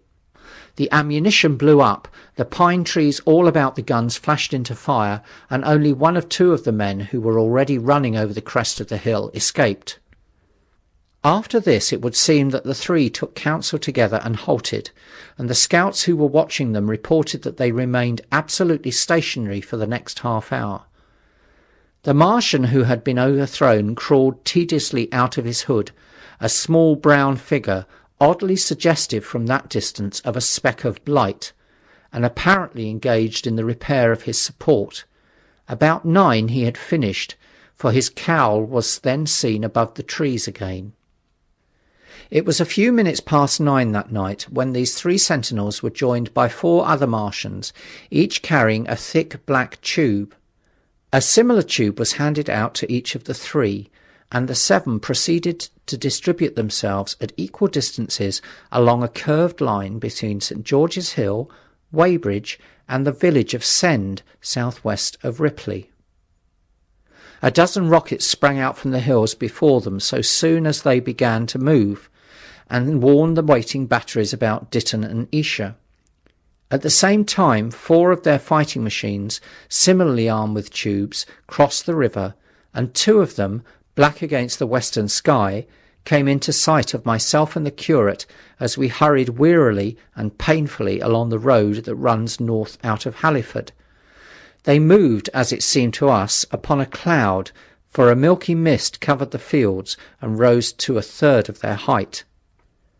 At this sight the curate cried faintly in his throat and began running, but I knew it was no good running from a Martian, and I turned aside and crawled through dewy nettles and brambles into the broad ditch by the side of the road. He looked back, saw what I was doing, and turned to join me. The two halted, the nearer to us standing and facing Sunbury, the remoter being a grey indistinctness towards the evening star away towards Staines. The occasional howling of the Martians had ceased. They took up their positions in the huge crescent about their cylinders in absolute silence. It was a crescent with 12 miles between its horns. Never since the devising of gunpowder was the beginning of a battle so still. To us, an observer about Ripley, it would have had precisely the same effect. The Martians seemed in solitary possession of the darkling night, lit only as it was by the slender moon, the stars, the afterglow of the daylight, and the ruddy glare from St. George's Hill and the woods of Payne's Hill.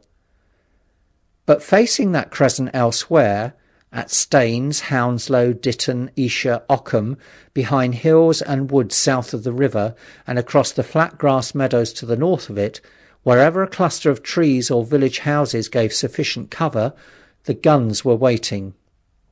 The signal rockets burst and rained their sparks through the night and vanished, and the spirit of all those watching batteries rose to a tense expectation.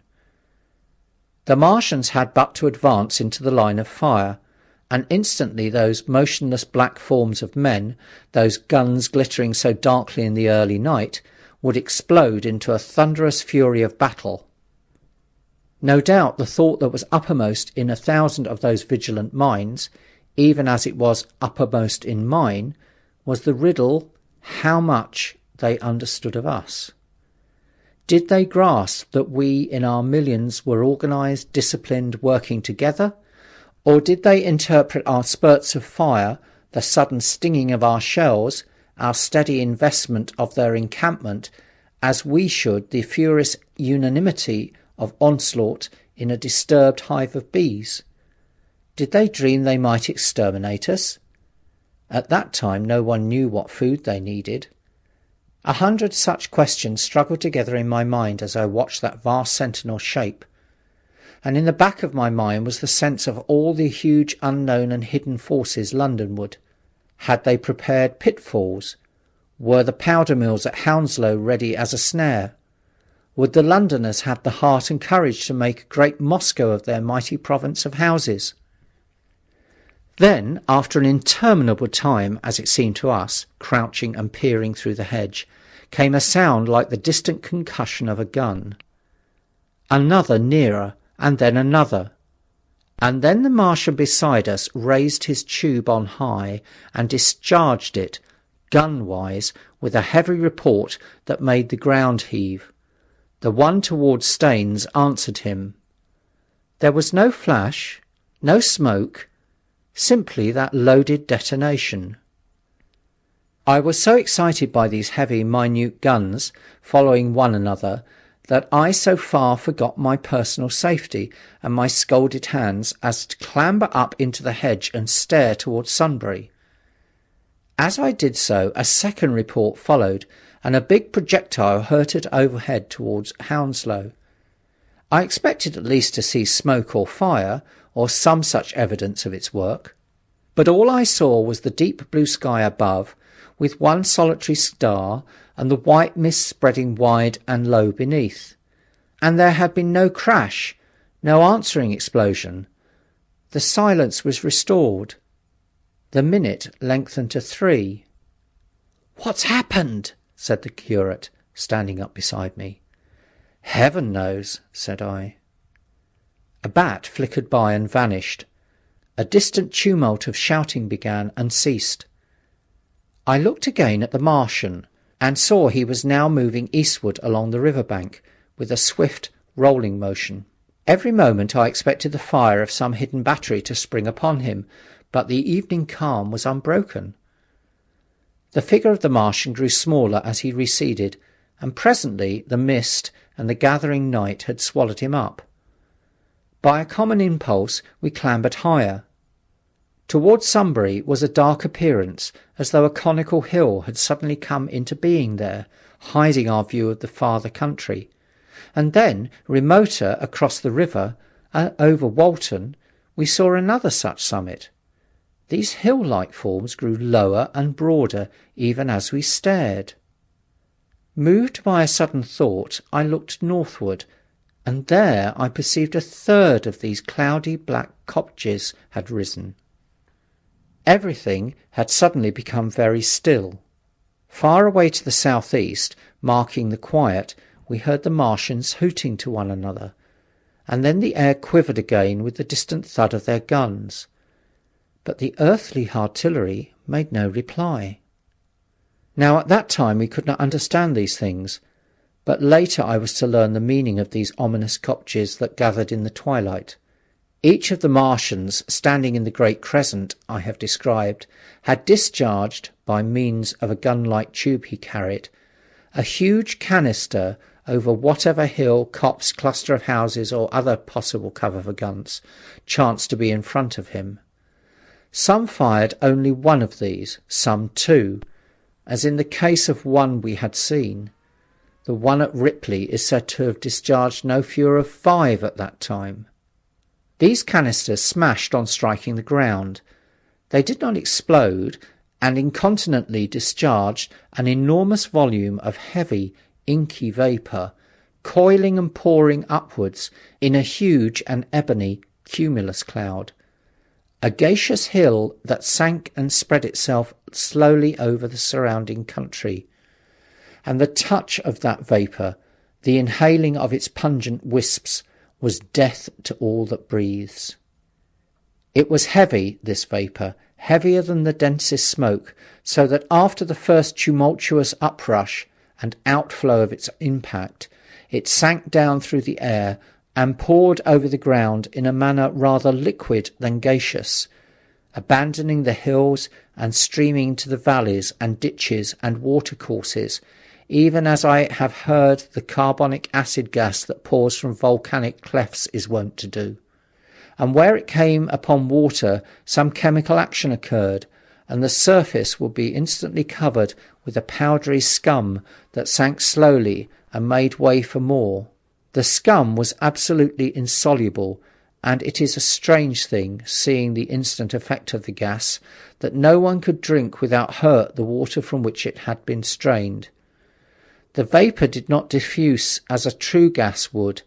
It hung together in banks, flowing sluggishly down the slope of the land and driving reluctantly before the wind, and very slowly it combined with the mist and moisture of the air and sank to the earth in the form of dust.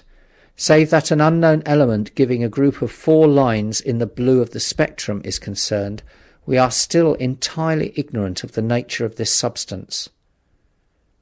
Once the tumultuous upheaval of its dispersion was over, the black smoke clung so closely to the ground, even before its precipitation, that 50 feet up in the air, on the roofs and upper stories of high houses and on great trees, there was a chance of escaping its poison altogether, as was proved even that night at Street Cobham and Ditton. The man who escaped at the former place tells a wonderful story of the strangeness of its coiling flow, and how he looked down from the church spire and saw the houses of the village rising like ghosts out of its inky nothingness.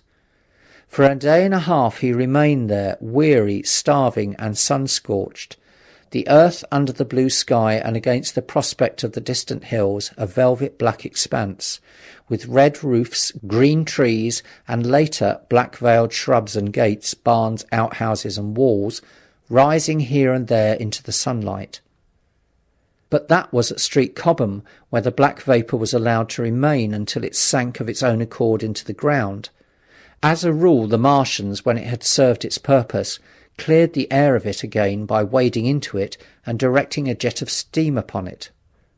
This they did with the vapour banks near us, as we saw in the starlight from the window of a deserted house at Upper Halliford, whither we had returned. From there we could see the searchlights on Richmond Hill and Kingston Hill going to and fro, and about 11 the windows rattled, and we heard the sound of the huge siege guns that had been put in position there.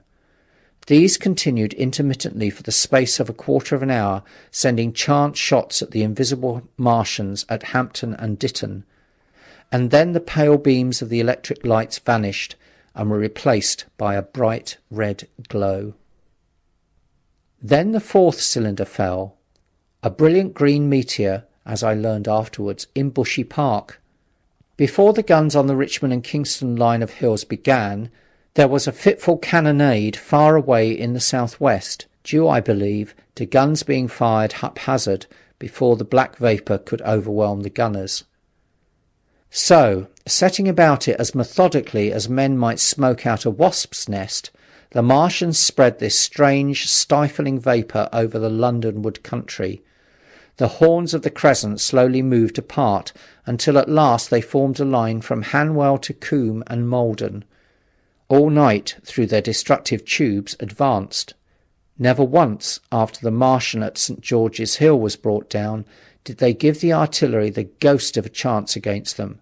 Wherever there was a possibility of guns being laid for them unseen, a fresh canister of the black vapour was discharged, and where the guns were openly displayed, the heat ray was brought to bear.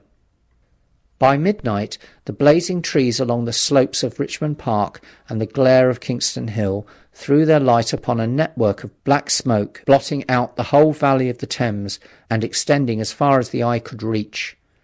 And through this 2 Martians slowly waded and turned their hissing steam jets this way and that. They were sparing of the heat ray that night, either because they had but a limited supply of material for its production, or because they did not wish to destroy the country, but only to crush and overawe the opposition they had aroused. In the latter aim they certainly succeeded. Sunday night was the end of the organised opposition to their movements. After that, no body of men would stand against them, so hopeless was the enterprise. Even the crews of the torpedo boats and destroyers that had brought their quick-firers up the Thames refused to stop, mutinied, and went down again. The only offensive operation men ventured upon after that night was the preparation of mines and pitfalls, and even in that their energies were frantic and spasmodic. One has to imagine, as well as one may, the fate of those batteries towards Esher, waiting so tensely in the twilight. Survivors there were none. One may picture the orderly expectation, the officers alert and watchful, the gunners ready, the ammunition piled to hand, the limber gunners with their horses and wagons, the groups of civilian spectators standing as near as they were permitted, the evening stillness, the ambulances and hospital tents with the burned and wounded from Weybridge, then the dull resonance of the shots the Martians fired, and the clumsy projectile whirling over the trees and houses and smashing amid the neighbouring fields. One may picture, too, the sudden shifting of the attention, the swiftly spreading coils and bellyings of that blackness advancing headlong, towering heavenwards, turning the twilight into a palpable darkness, a strange and horrible antagonist of vapour striding upon its victims, men and horses, near it seen dimly, running, shrieking, falling headlong, shouts of dismay, the guns suddenly abandoned, men choking and writhing on the ground, and the swift broadening out of the opaque cone of smoke. And then night and extinction. Nothing but a silent mass of impenetrable vapour hiding its dead. Before dawn, the black vapour was pouring through the streets of Richmond, and the disintegrating organism of government was, with a last expiring effort, rousing the population of London to the necessity of flight. End of chapter 15.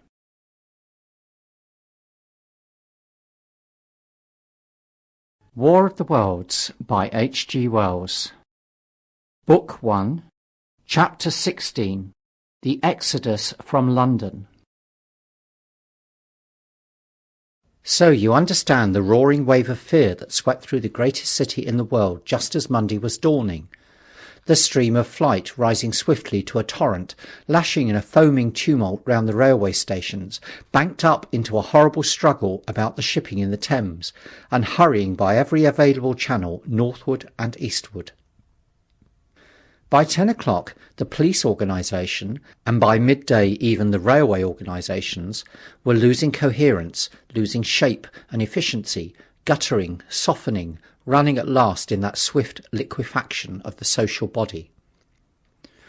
All the railway lines north of the Thames and the south-eastern people at Cannon Street had been warned by midnight on Sunday, and trains were being filled. People were fighting savagely for standing room in the carriages even at 2 o'clock.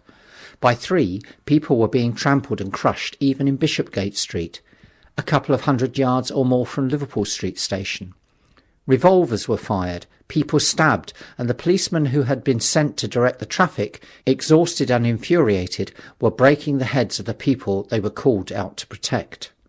And as the day advanced, and the engine drivers and stokers refused to return to London, the pressure of the flight drove the people in an ever-thickening multitude away from the stations and along the northward running roads. By midday, a Martian had been seen at Barnes, and a cloud of slowly sinking black vapour drove along the Thames and across the flats of Lambeth, cutting off all escape over the bridges in its sluggish advance. Another bank drove over Ealing and surrounded a little island of survivors at Castle Hill, alive but unable to escape.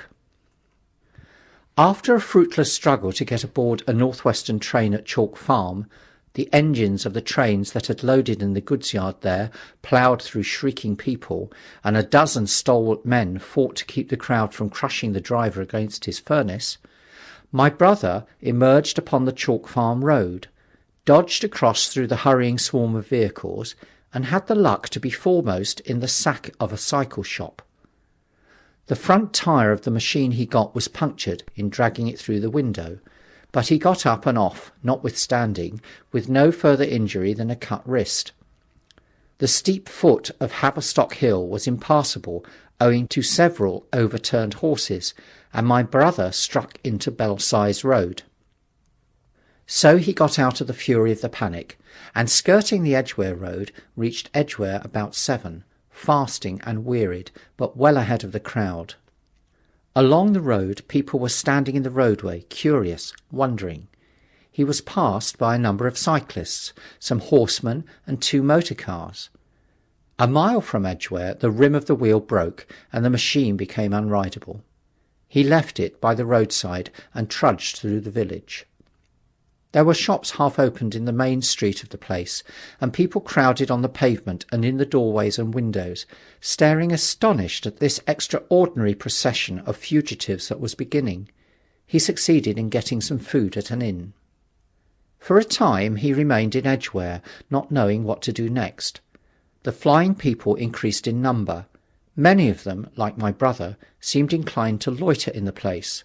There was no fresh news of the invaders from Mars. At that time the road was crowded, but as yet far from congested.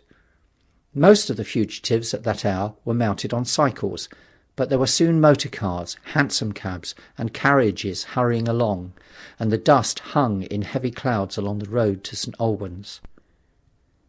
It was perhaps a vague idea of making his way to Chelmsford, where some friends of his lived, that at last induced my brother to strike into a quiet lane running eastward. Presently he came upon a stile, and, crossing it, followed a footpath north-eastward.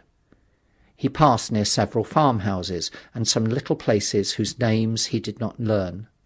He saw few fugitives until, in a grass lane towards High Barnet, he happened upon 2 ladies who became his fellow travellers. He came upon them just in time to save them.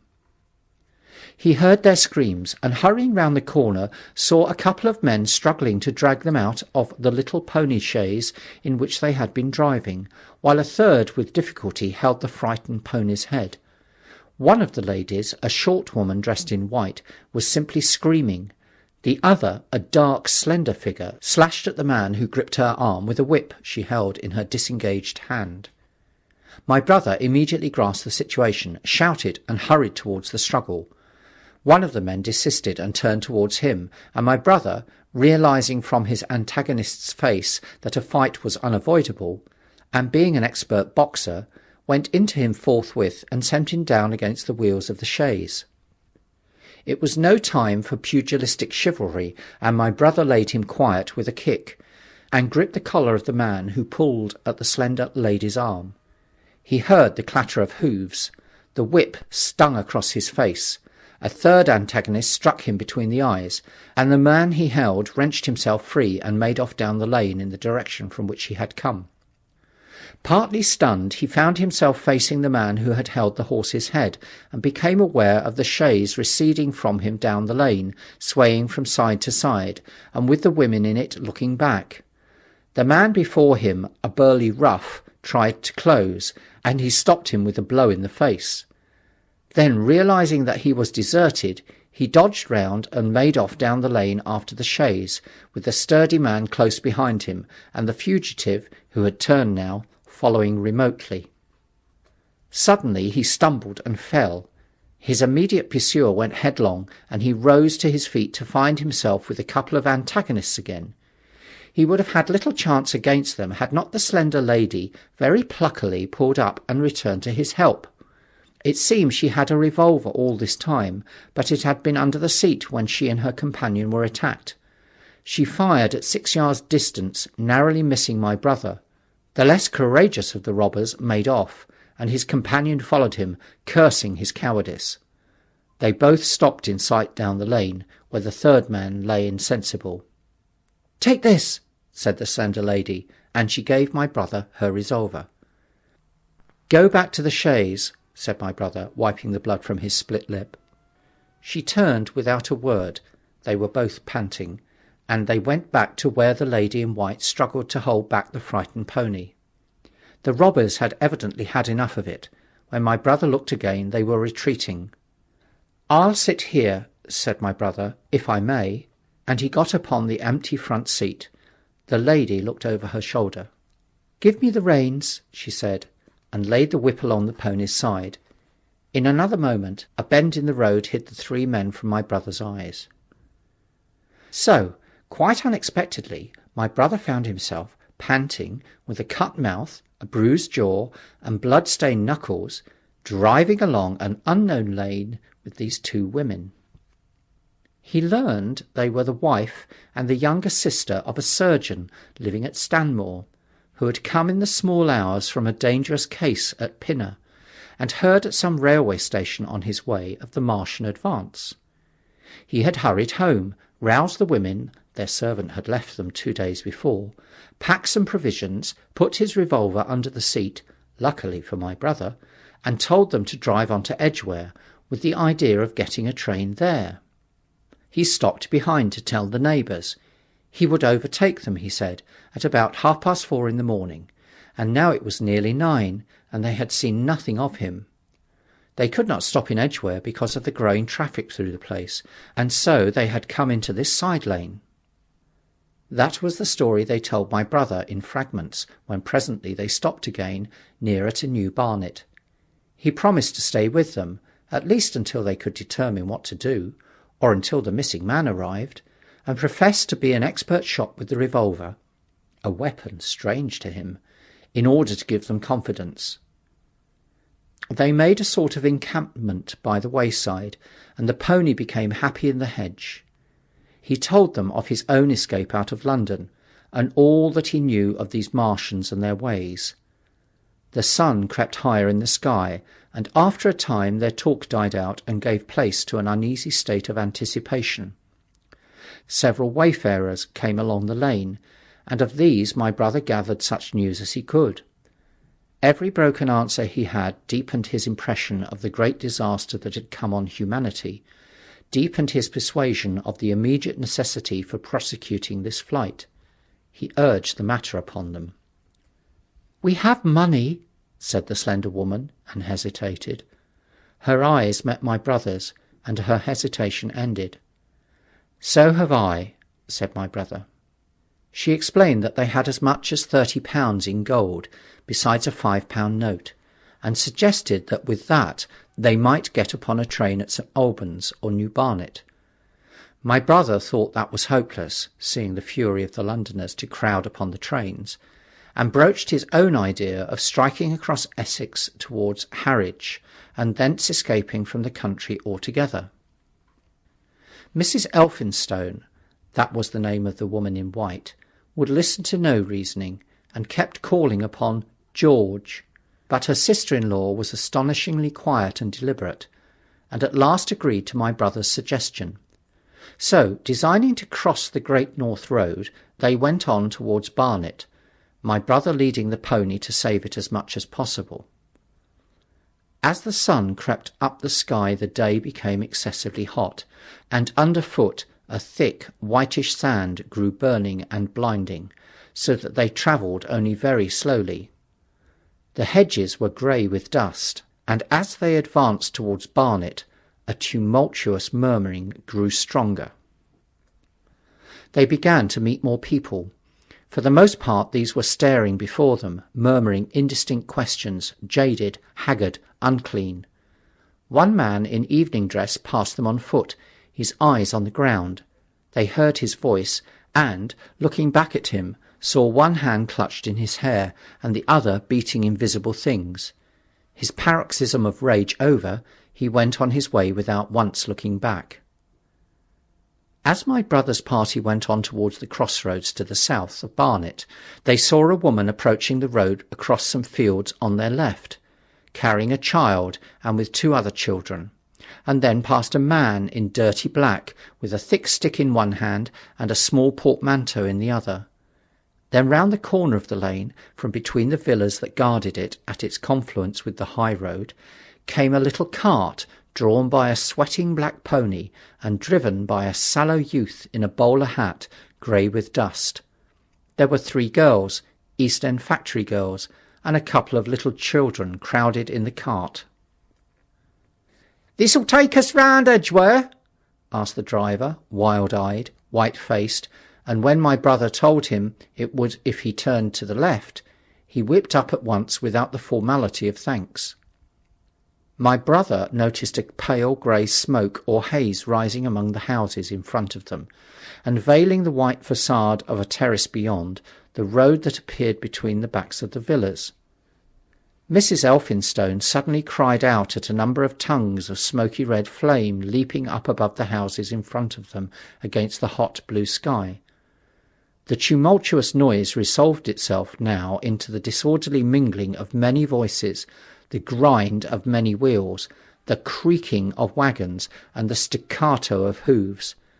The lane came round sharply not 50 yards from the crossroads. "Good heavens!" cried Mrs Elphinstone. "What is this you are driving us into?" My brother stopped. For the main road was a boiling stream of people, a torrent of human beings rushing northward, one pressing on another. A great bank of dust, white and luminous in the blaze of the sun, made everything within 20 feet of the ground grey and indistinct, and was perpetually renewed by the hurrying feet of a dense crowd of horses and of men and women on foot, and by the wheels of vehicles of every description. "Way!" my brother heard voices crying. "Make way!" It was like riding into the smoke of a fire to approach the meeting point of the lane and the road. The crowd roared like a fire, and the dust was hot and pungent. And indeed, a little way up the road a villa was burning and sending rolling masses of black smoke across the road to add to the confusion. 2 men came past them, then a dirty woman carrying a heavy bundle and weeping. A lost retriever dog, with hanging tongue, circled dubiously round them, scared and wretched, and fled at my brother's threat. So much as they could see of the road Londonward between the houses to the right was a tumultuous stream of dirty, hurrying people, pent in between the villas on either side. The black heads, the crowded forms, grew into distinctness as they rushed towards the corner, hurried past, and merged their individuality again in a receding multitude that was swallowed up at last in a cloud of dust. "Go on! Go on!" cried the voices. "Way! Way!" One man's hands pressed on the back of another. My brother stood at the pony's head.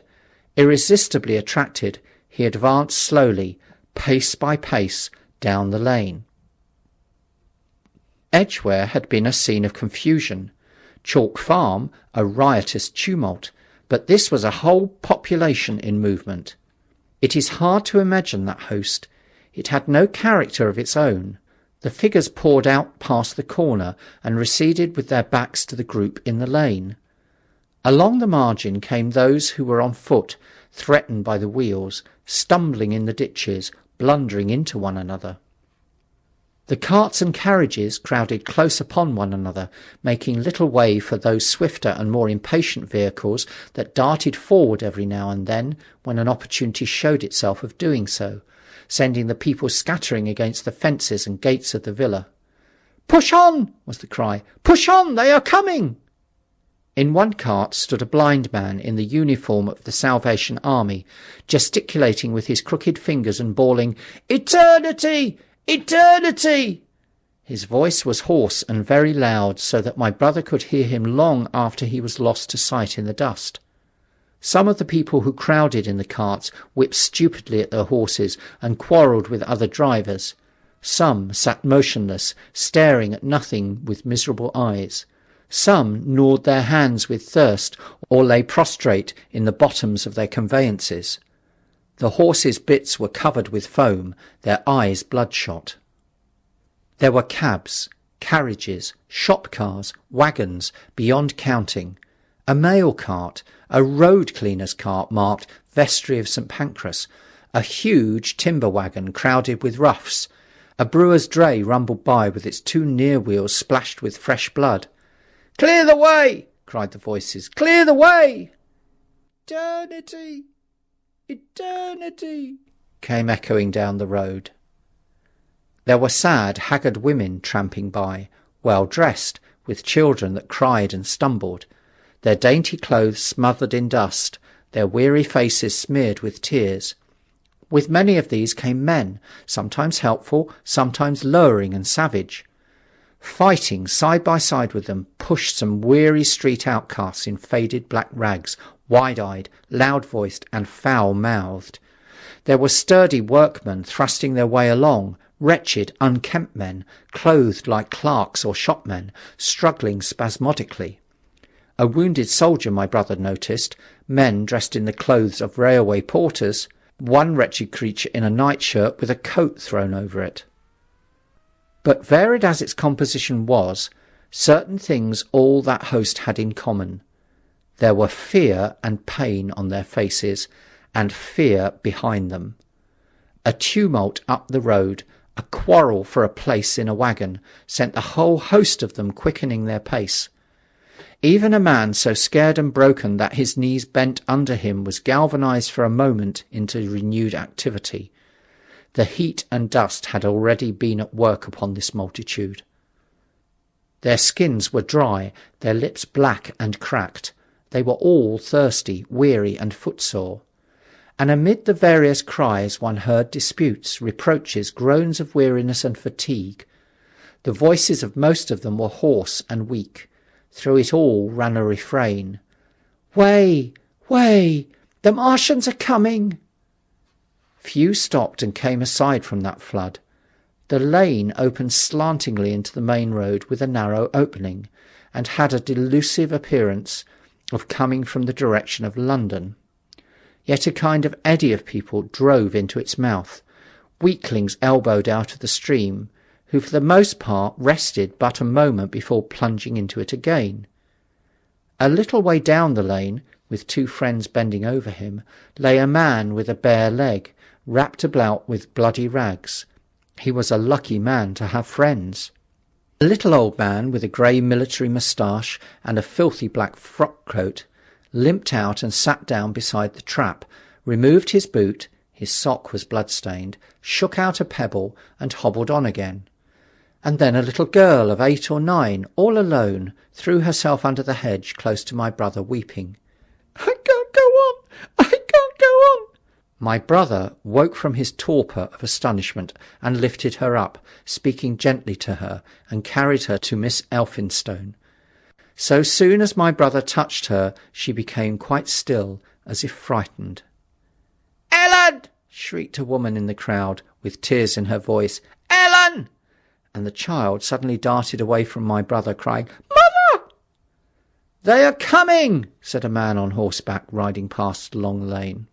"Out of the way there!" bawled a coachman, towering high, and my brother saw a closed carriage turning into the lane. The people crushed back on one another to avoid the horse. My brother pushed the pony and chaise back into the hedge, and the man drove by and stopped at the turn of the way. It was a carriage with a pole for a pair of horses, but only one was in the traces. My brother saw dimly through the dust that two men lifted out something on a white stretcher and put it gently on the grass beneath the privet hedge. One of the men came running to my brother. "Where is there any water?" he said. "He is dying fast and very thirsty. It is Lord Garrick." "Lord Garrick?" said my brother. "The Chief Justice?" "The water," he said. "There may be a tap," said my brother, "in some of the houses. We have no water. I dare not leave my people." The man pushed against the crowd towards the gate of the corner house. "Go on," said the people, thrusting at him. "They're coming. Go on." Then my brother's attention was distracted by a bearded, eagle-faced man lugging a small handbag, which split even as my brother's eyes rested on it, and disgorged a mass of sovereigns that seemed to break up into separate coins as it struck the ground. They rolled hither and thither among the struggling feet of men and horses.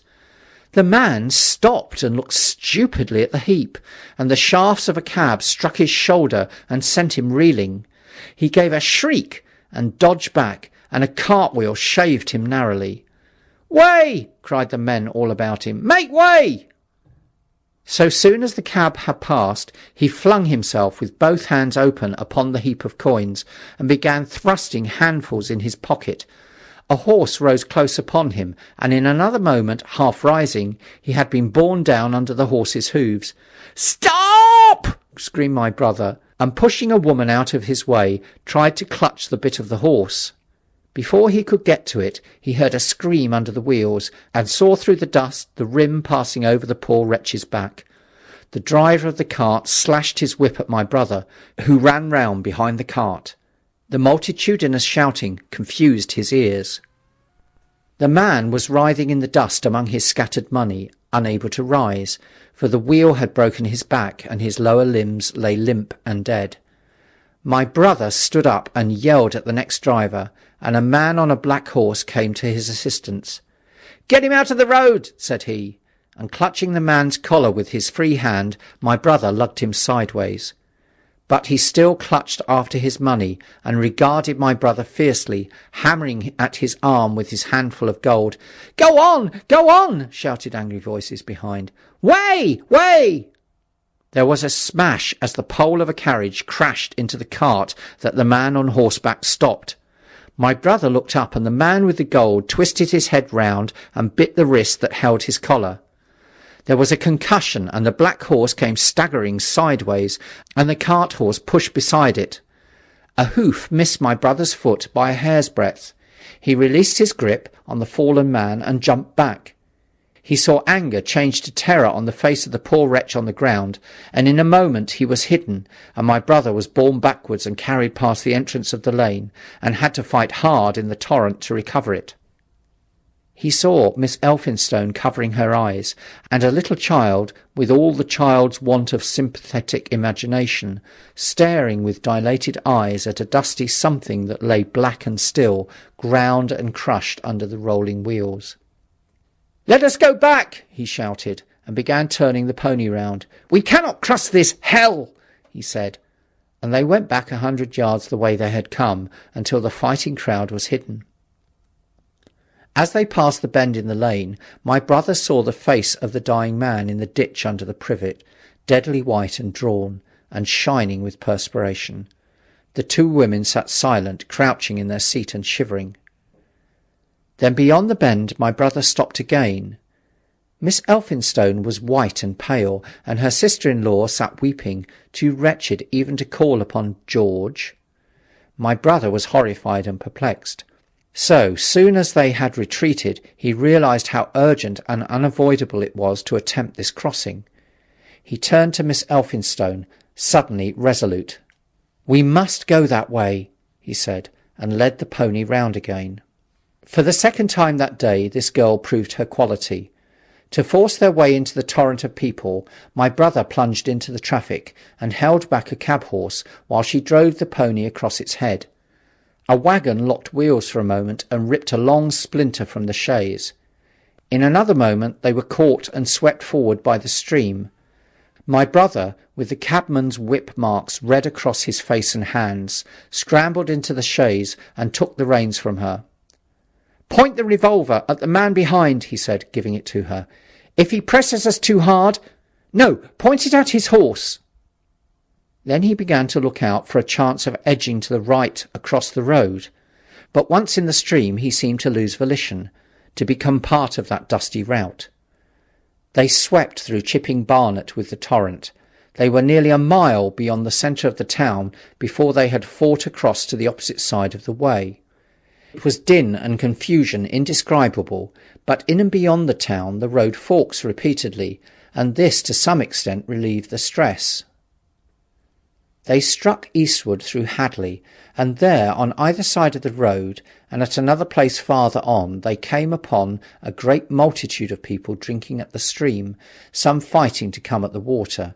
And farther on, from a lull near East Barnet, they saw two trains running slowly one after the other without signal or orders, trains swarming with people, with men even among the coals behind the engines, going northward along the Great Northern Railway.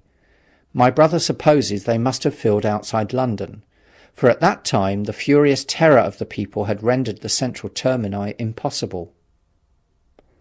Near this place they halted for the rest of the afternoon, for the violence of the day had already utterly exhausted all three of them. They began to suffer the beginnings of hunger. The night was cold, and none of them dared to sleep. And in the evening many people came hurrying along the road, near by their stopping place, fleeing from unknown dangers before them, and going in the direction from which my brother had come. End of chapter 16.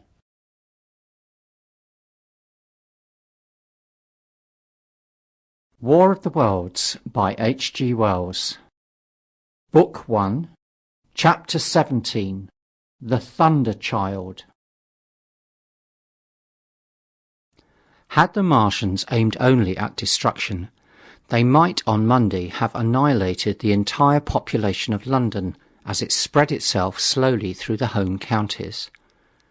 Not only along the road through Barnet, but also through Edgware and Waltham Abbey, and along the roads eastward to Southend and Shoebury-Ness, and south of the Thames to Deal and Broadstairs, poured the same frantic rout.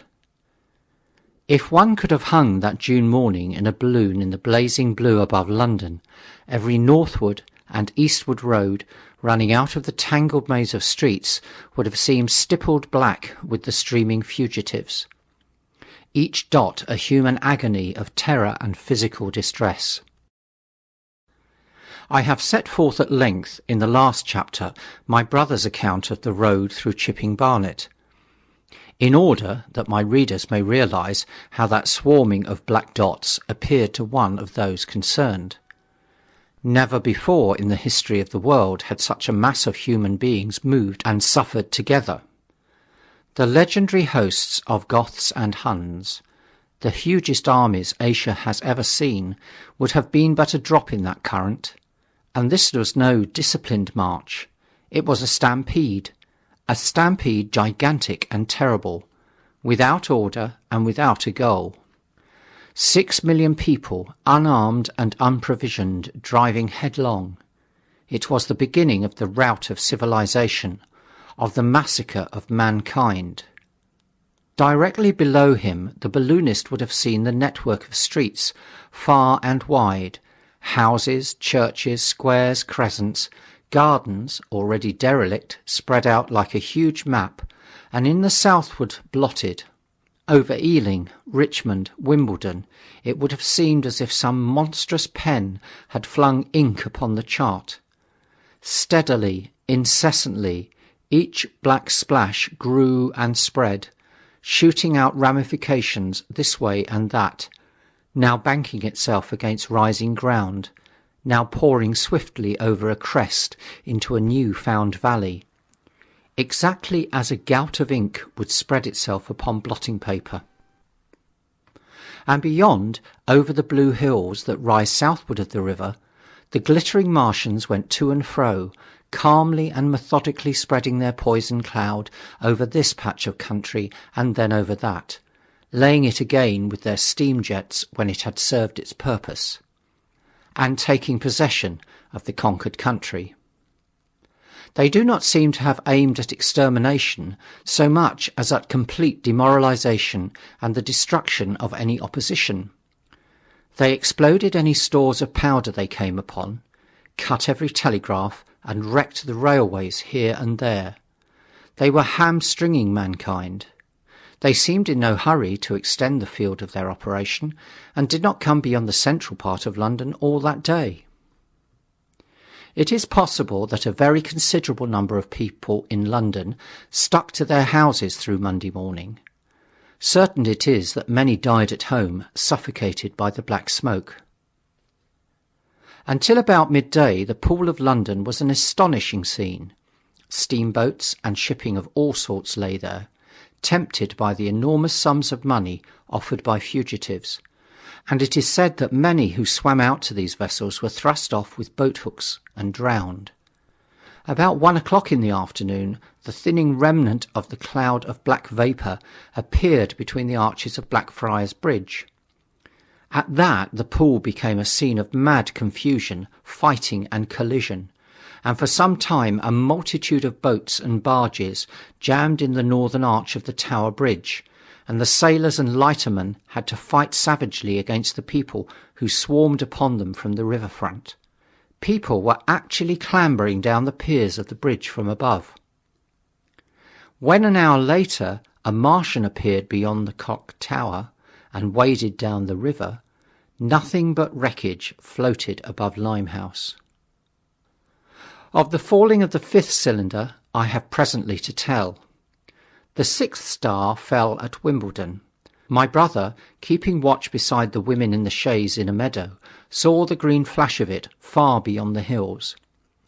On Tuesday the little party, still set upon getting across the sea, made its way through the swarming country towards Colchester. The news that the Martians were now in possession of the whole of London was confirmed. They had been seen at Highgate, and even, it was said, at Neasden. But they did not come into my brother's view until the morrow. That day the scattered multitudes began to realize the urgent need of provisions. As they grew hungry, the rights of property ceased to be regarded. Farmers were out to defend their cattle sheds, granaries, and ripening root crops with arms in their hands. A number of people now, like my brother, had their faces eastward, and there were some desperate souls even going back towards London to get food. These were chiefly people from the northern suburbs, whose knowledge of the black smoke came by hearsay. He heard that about half of the members of the government had gathered at Birmingham, and that enormous quantities of high explosives were being prepared to be used in automatic mines across the Midland counties. He was also told that the Midland Railway Company had replaced the desertions of the first day's panic, had resumed traffic, and was running northward trains from St Albans to relieve the congestion of the home counties. There was also a placard in Chipping Ongar announcing that large stores of flour were available in the northern towns, and that within 24 hours bread would be distributed among the starving people in the neighbourhood. But this intelligence did not deter him from the plan of escape he had formed, and the three pressed eastward all day, and heard no more of the bread distribution than this promise. Nor, as a matter of fact, did anyone else hear more of it. That night fell the 7th star, falling upon Primrose Hill. It fell while Miss Elphinstone was watching, for she took that duty alternately with my brother. She saw it. On Wednesday, the 3 fugitives, they had passed the night in a field of unripe wheat, reached Chelmsford, and there a body of the inhabitants, calling itself the Committee of Public Supply, seized the pony as provisions, and would give nothing in exchange for it but the promise of a share in it the next day.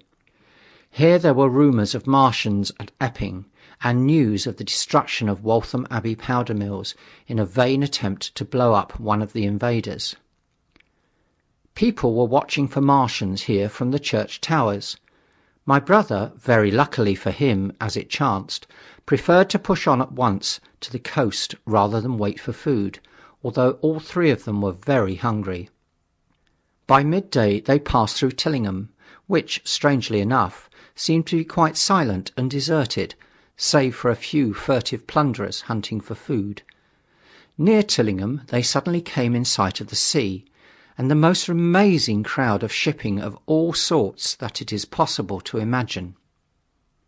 For after the sailors could no longer come up the Thames, they came on to the Essex coast, to Harwich and Walton and Clacton, and afterwards to Foulness and Shoebury, to bring off the people.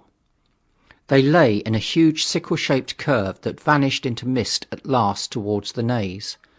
Close inshore was a multitude of fishing smacks, English, Scotch, French, Dutch and Swedish, steam launches from the Thames, yachts, electric boats, and beyond were ships of large burden, a multitude of filthy colliers, trim merchantmen, cattle ships, passenger boats, petroleum tanks, ocean tramps, an old white transport even, neat white and grey liners from Southampton and Hamburg, and along the blue coast, across the black water, my brother could make out dimly a dense swarm of boats chaffering with the people on the beach, a swarm which also extended up the Blackwater almost to Malden.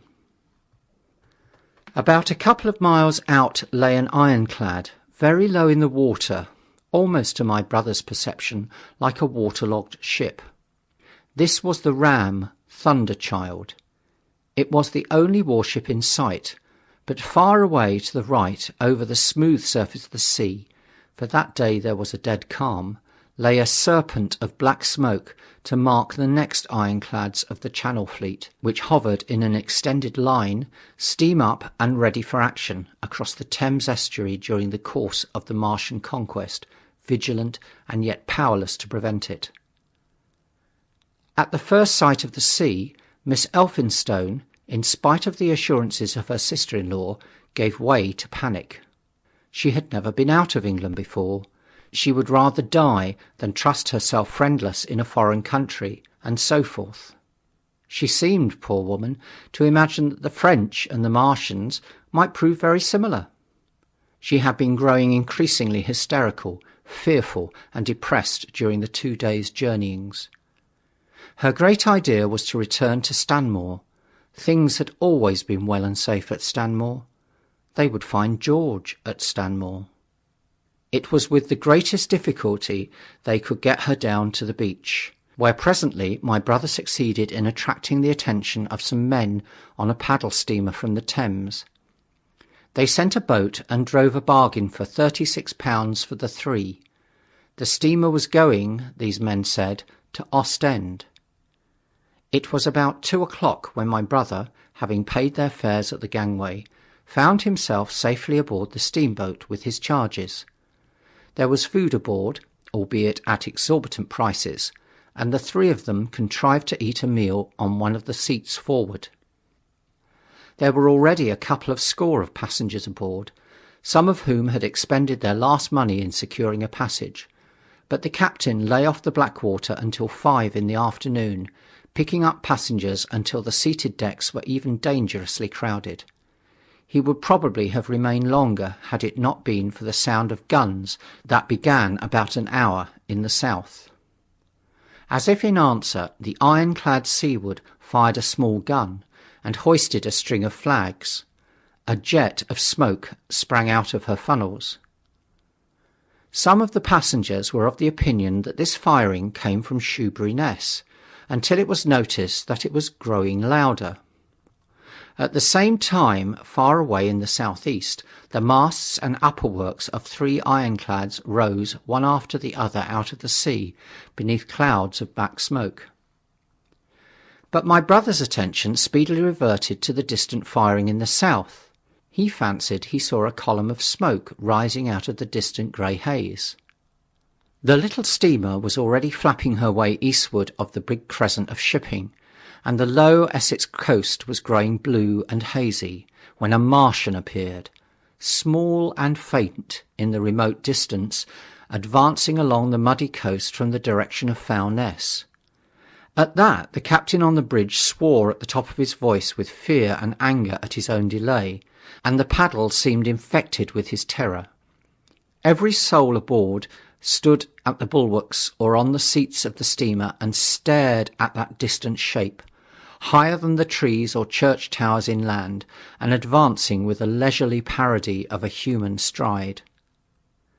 It was the first Martian my brother had seen, and he stood, more amazed than terrified, watching this Titan advancing deliberately towards the shipping, wading farther and farther into the water as the coast fell away.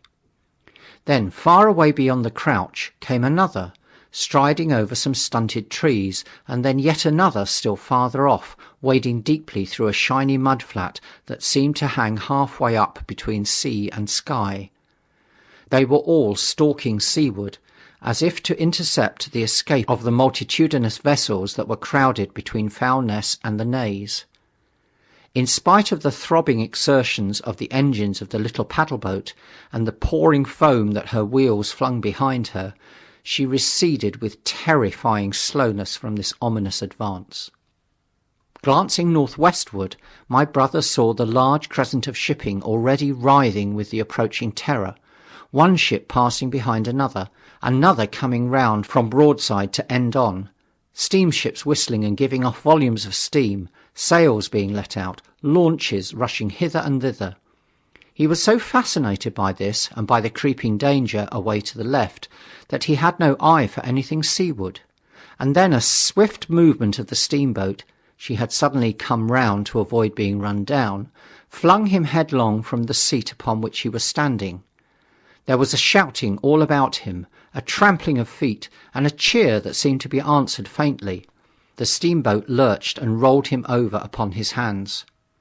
He sprang to his feet and saw to starboard, and not 100 yards from their heeling, pitching boat, a vast iron bulk like the blade of a plough tearing through the water, tossing it on either side in huge waves of foam that leapt towards the steamer, flinging her paddles helplessly in the air, then sucking her deck down almost to the waterline. A douche of spray blinded my brother for a moment. When his eyes were clear again, he saw the monster had passed and was rushing landward. Big iron upperworks rose out of this headlong structure, and from that twin funnels projected and spat a smoking blast shot with fire. It was the torpedo ram, Thunderchild, steaming headlong, coming to the rescue of the threatened shipping. Keeping his footing on the heaving deck by clutching the bulwarks, my brother looked past this charging Leviathan at the Martians again, and he saw the 3 of them now close together, and standing so far out to sea that their tripod supports were almost entirely submerged. Thus sunken, and seen in remote perspective, they appeared far less formidable than the huge iron bulk in whose wake the steamer was pitching so helplessly. It would seem they were regarding this new antagonist with astonishment. To their intelligence, it may be, the giant was even such another as themselves. The Thunderchild fired no gun, but simply drove full speed towards them. It was probably her not firing that enabled her to get so near the enemy as she did. They did not know what to make of her. One shell, and they would have sent her to the bottom forthwith with the heat ray. She was steaming at such a pace that in a minute she seemed halfway between the steamboat and the Martians, a diminishing black bulk against the receding horizontal expanse of the Essex coast. Suddenly the foremost Martian lowered his tube and discharged a canister of the black gas at the ironclad. It hit her larboard side and glanced off in an inky jet that rolled away to seaward, an unfolding torrent of black smoke from which the ironclad drove clear. To the watchers from the steamer, low in the water and with the sun in their eyes, it seemed as though she were already among the Martians. They saw the gaunt figures separating and rising out of the water as they retreated shoreward, and one of them raised the camera-like generator of the heat ray. He held it pointing obliquely downward, and a bank of steam sprang from the water at its touch. It must have driven through the iron of the ship's side like a white-hot iron rod through paper. A flicker of flame went up through the rising steam, and then the Martian reeled and staggered. In another moment he was cut down, and a great body of water and steam shot high in the air. The guns of the Thunderchild sounded through the reek, going off one after the other, and one shot splashed the water high close by the steamer, ricocheted towards the other flying ships to the north, and smashed a smack to matchwood. But no one heeded that very much. At the sight of the Martians' collapse, the captain of the bridge yelled inarticulately, and all the crowding passengers on the steamer's stern shouted together. And then they yelled again, for surging out beyond the white tumult drove something long and black, the flames streaming from its middle parts, its ventilators and funnels spouting fire. She was still alive. The steering gear, it seemed, was intact and her engines working. She headed straight for a second Martian, and was within 100 yards of him when the heat ray came to bear. Then, with a violent thud, a blinding flash, her decks, her funnels leapt upwards. The Martian staggered with the violence of her explosion, and in another moment the flaming wreckage, still driving forward with the impetus of its pace, had struck him and crumpled him like a thing of cardboard. My brother shouted involuntarily. A boiling tumult of steam hid everything again. "Two!" shouted the captain. Everyone was shouting. The whole steamer from end to end rang with frantic cheering that was taken up first by one and then by all in the crowding multitude of ships and boats that was driving out to sea. The steam hung upon the water for many minutes, hiding the third Martian and the coast altogether. And all this time the boat was paddling steadily out to sea and away from the fight, and when at last the confusion cleared, the drifting bank of black vapour intervened, and nothing of the Thunderchild could be made out, nor could the third Martian be seen. But the ironclads to seaward were now quite close and standing in towards shore past the steamboat. The little vessel continued to beat its way seaward, and the ironclads receded slowly towards the coast, which was hidden still by a marbled bank of vapour, part steam, part black gas, eddying and combining in the strangest way. The fleet of refugees was scattering to the northeast. Several smacks were sailing between the ironclads and the steamboat. After a time, and before they reached the sinking cloud bank, the warships turned northward, and then abruptly went about and passed into the thickening haze of evening southward. The coast grew faint, and at last indistinguishable amid the low banks of cloud that were gathering about the sinking sun. Then suddenly, out of the golden haze of the sunset, came the vibration of guns, and a form of black shadows moving. Everyone struggled to the rail of the steamer and peered into the blinding furnace of the west, but nothing was to be distinguished clearly. A mass of smoke rose slanting and barred the face of the sun. The steamboat throbbed on its way through an interminable suspense. The sun sank into grey clouds, and the sky flushed and darkened. The evening star trembled into sight. It was a deep twilight when the captain cried out and pointed. My brother strained his eyes. Something rushed up into the sky out of the greyness, rushed slantingly upwards and very swiftly into the luminous clearness above the clouds in the western sky. Something flat and broad and very large that swept round in a vast curve, grew smaller, sank slowly and vanished again into the grey mystery of the night. And as it flew, it rained down darkness upon the land. End of chapter 17.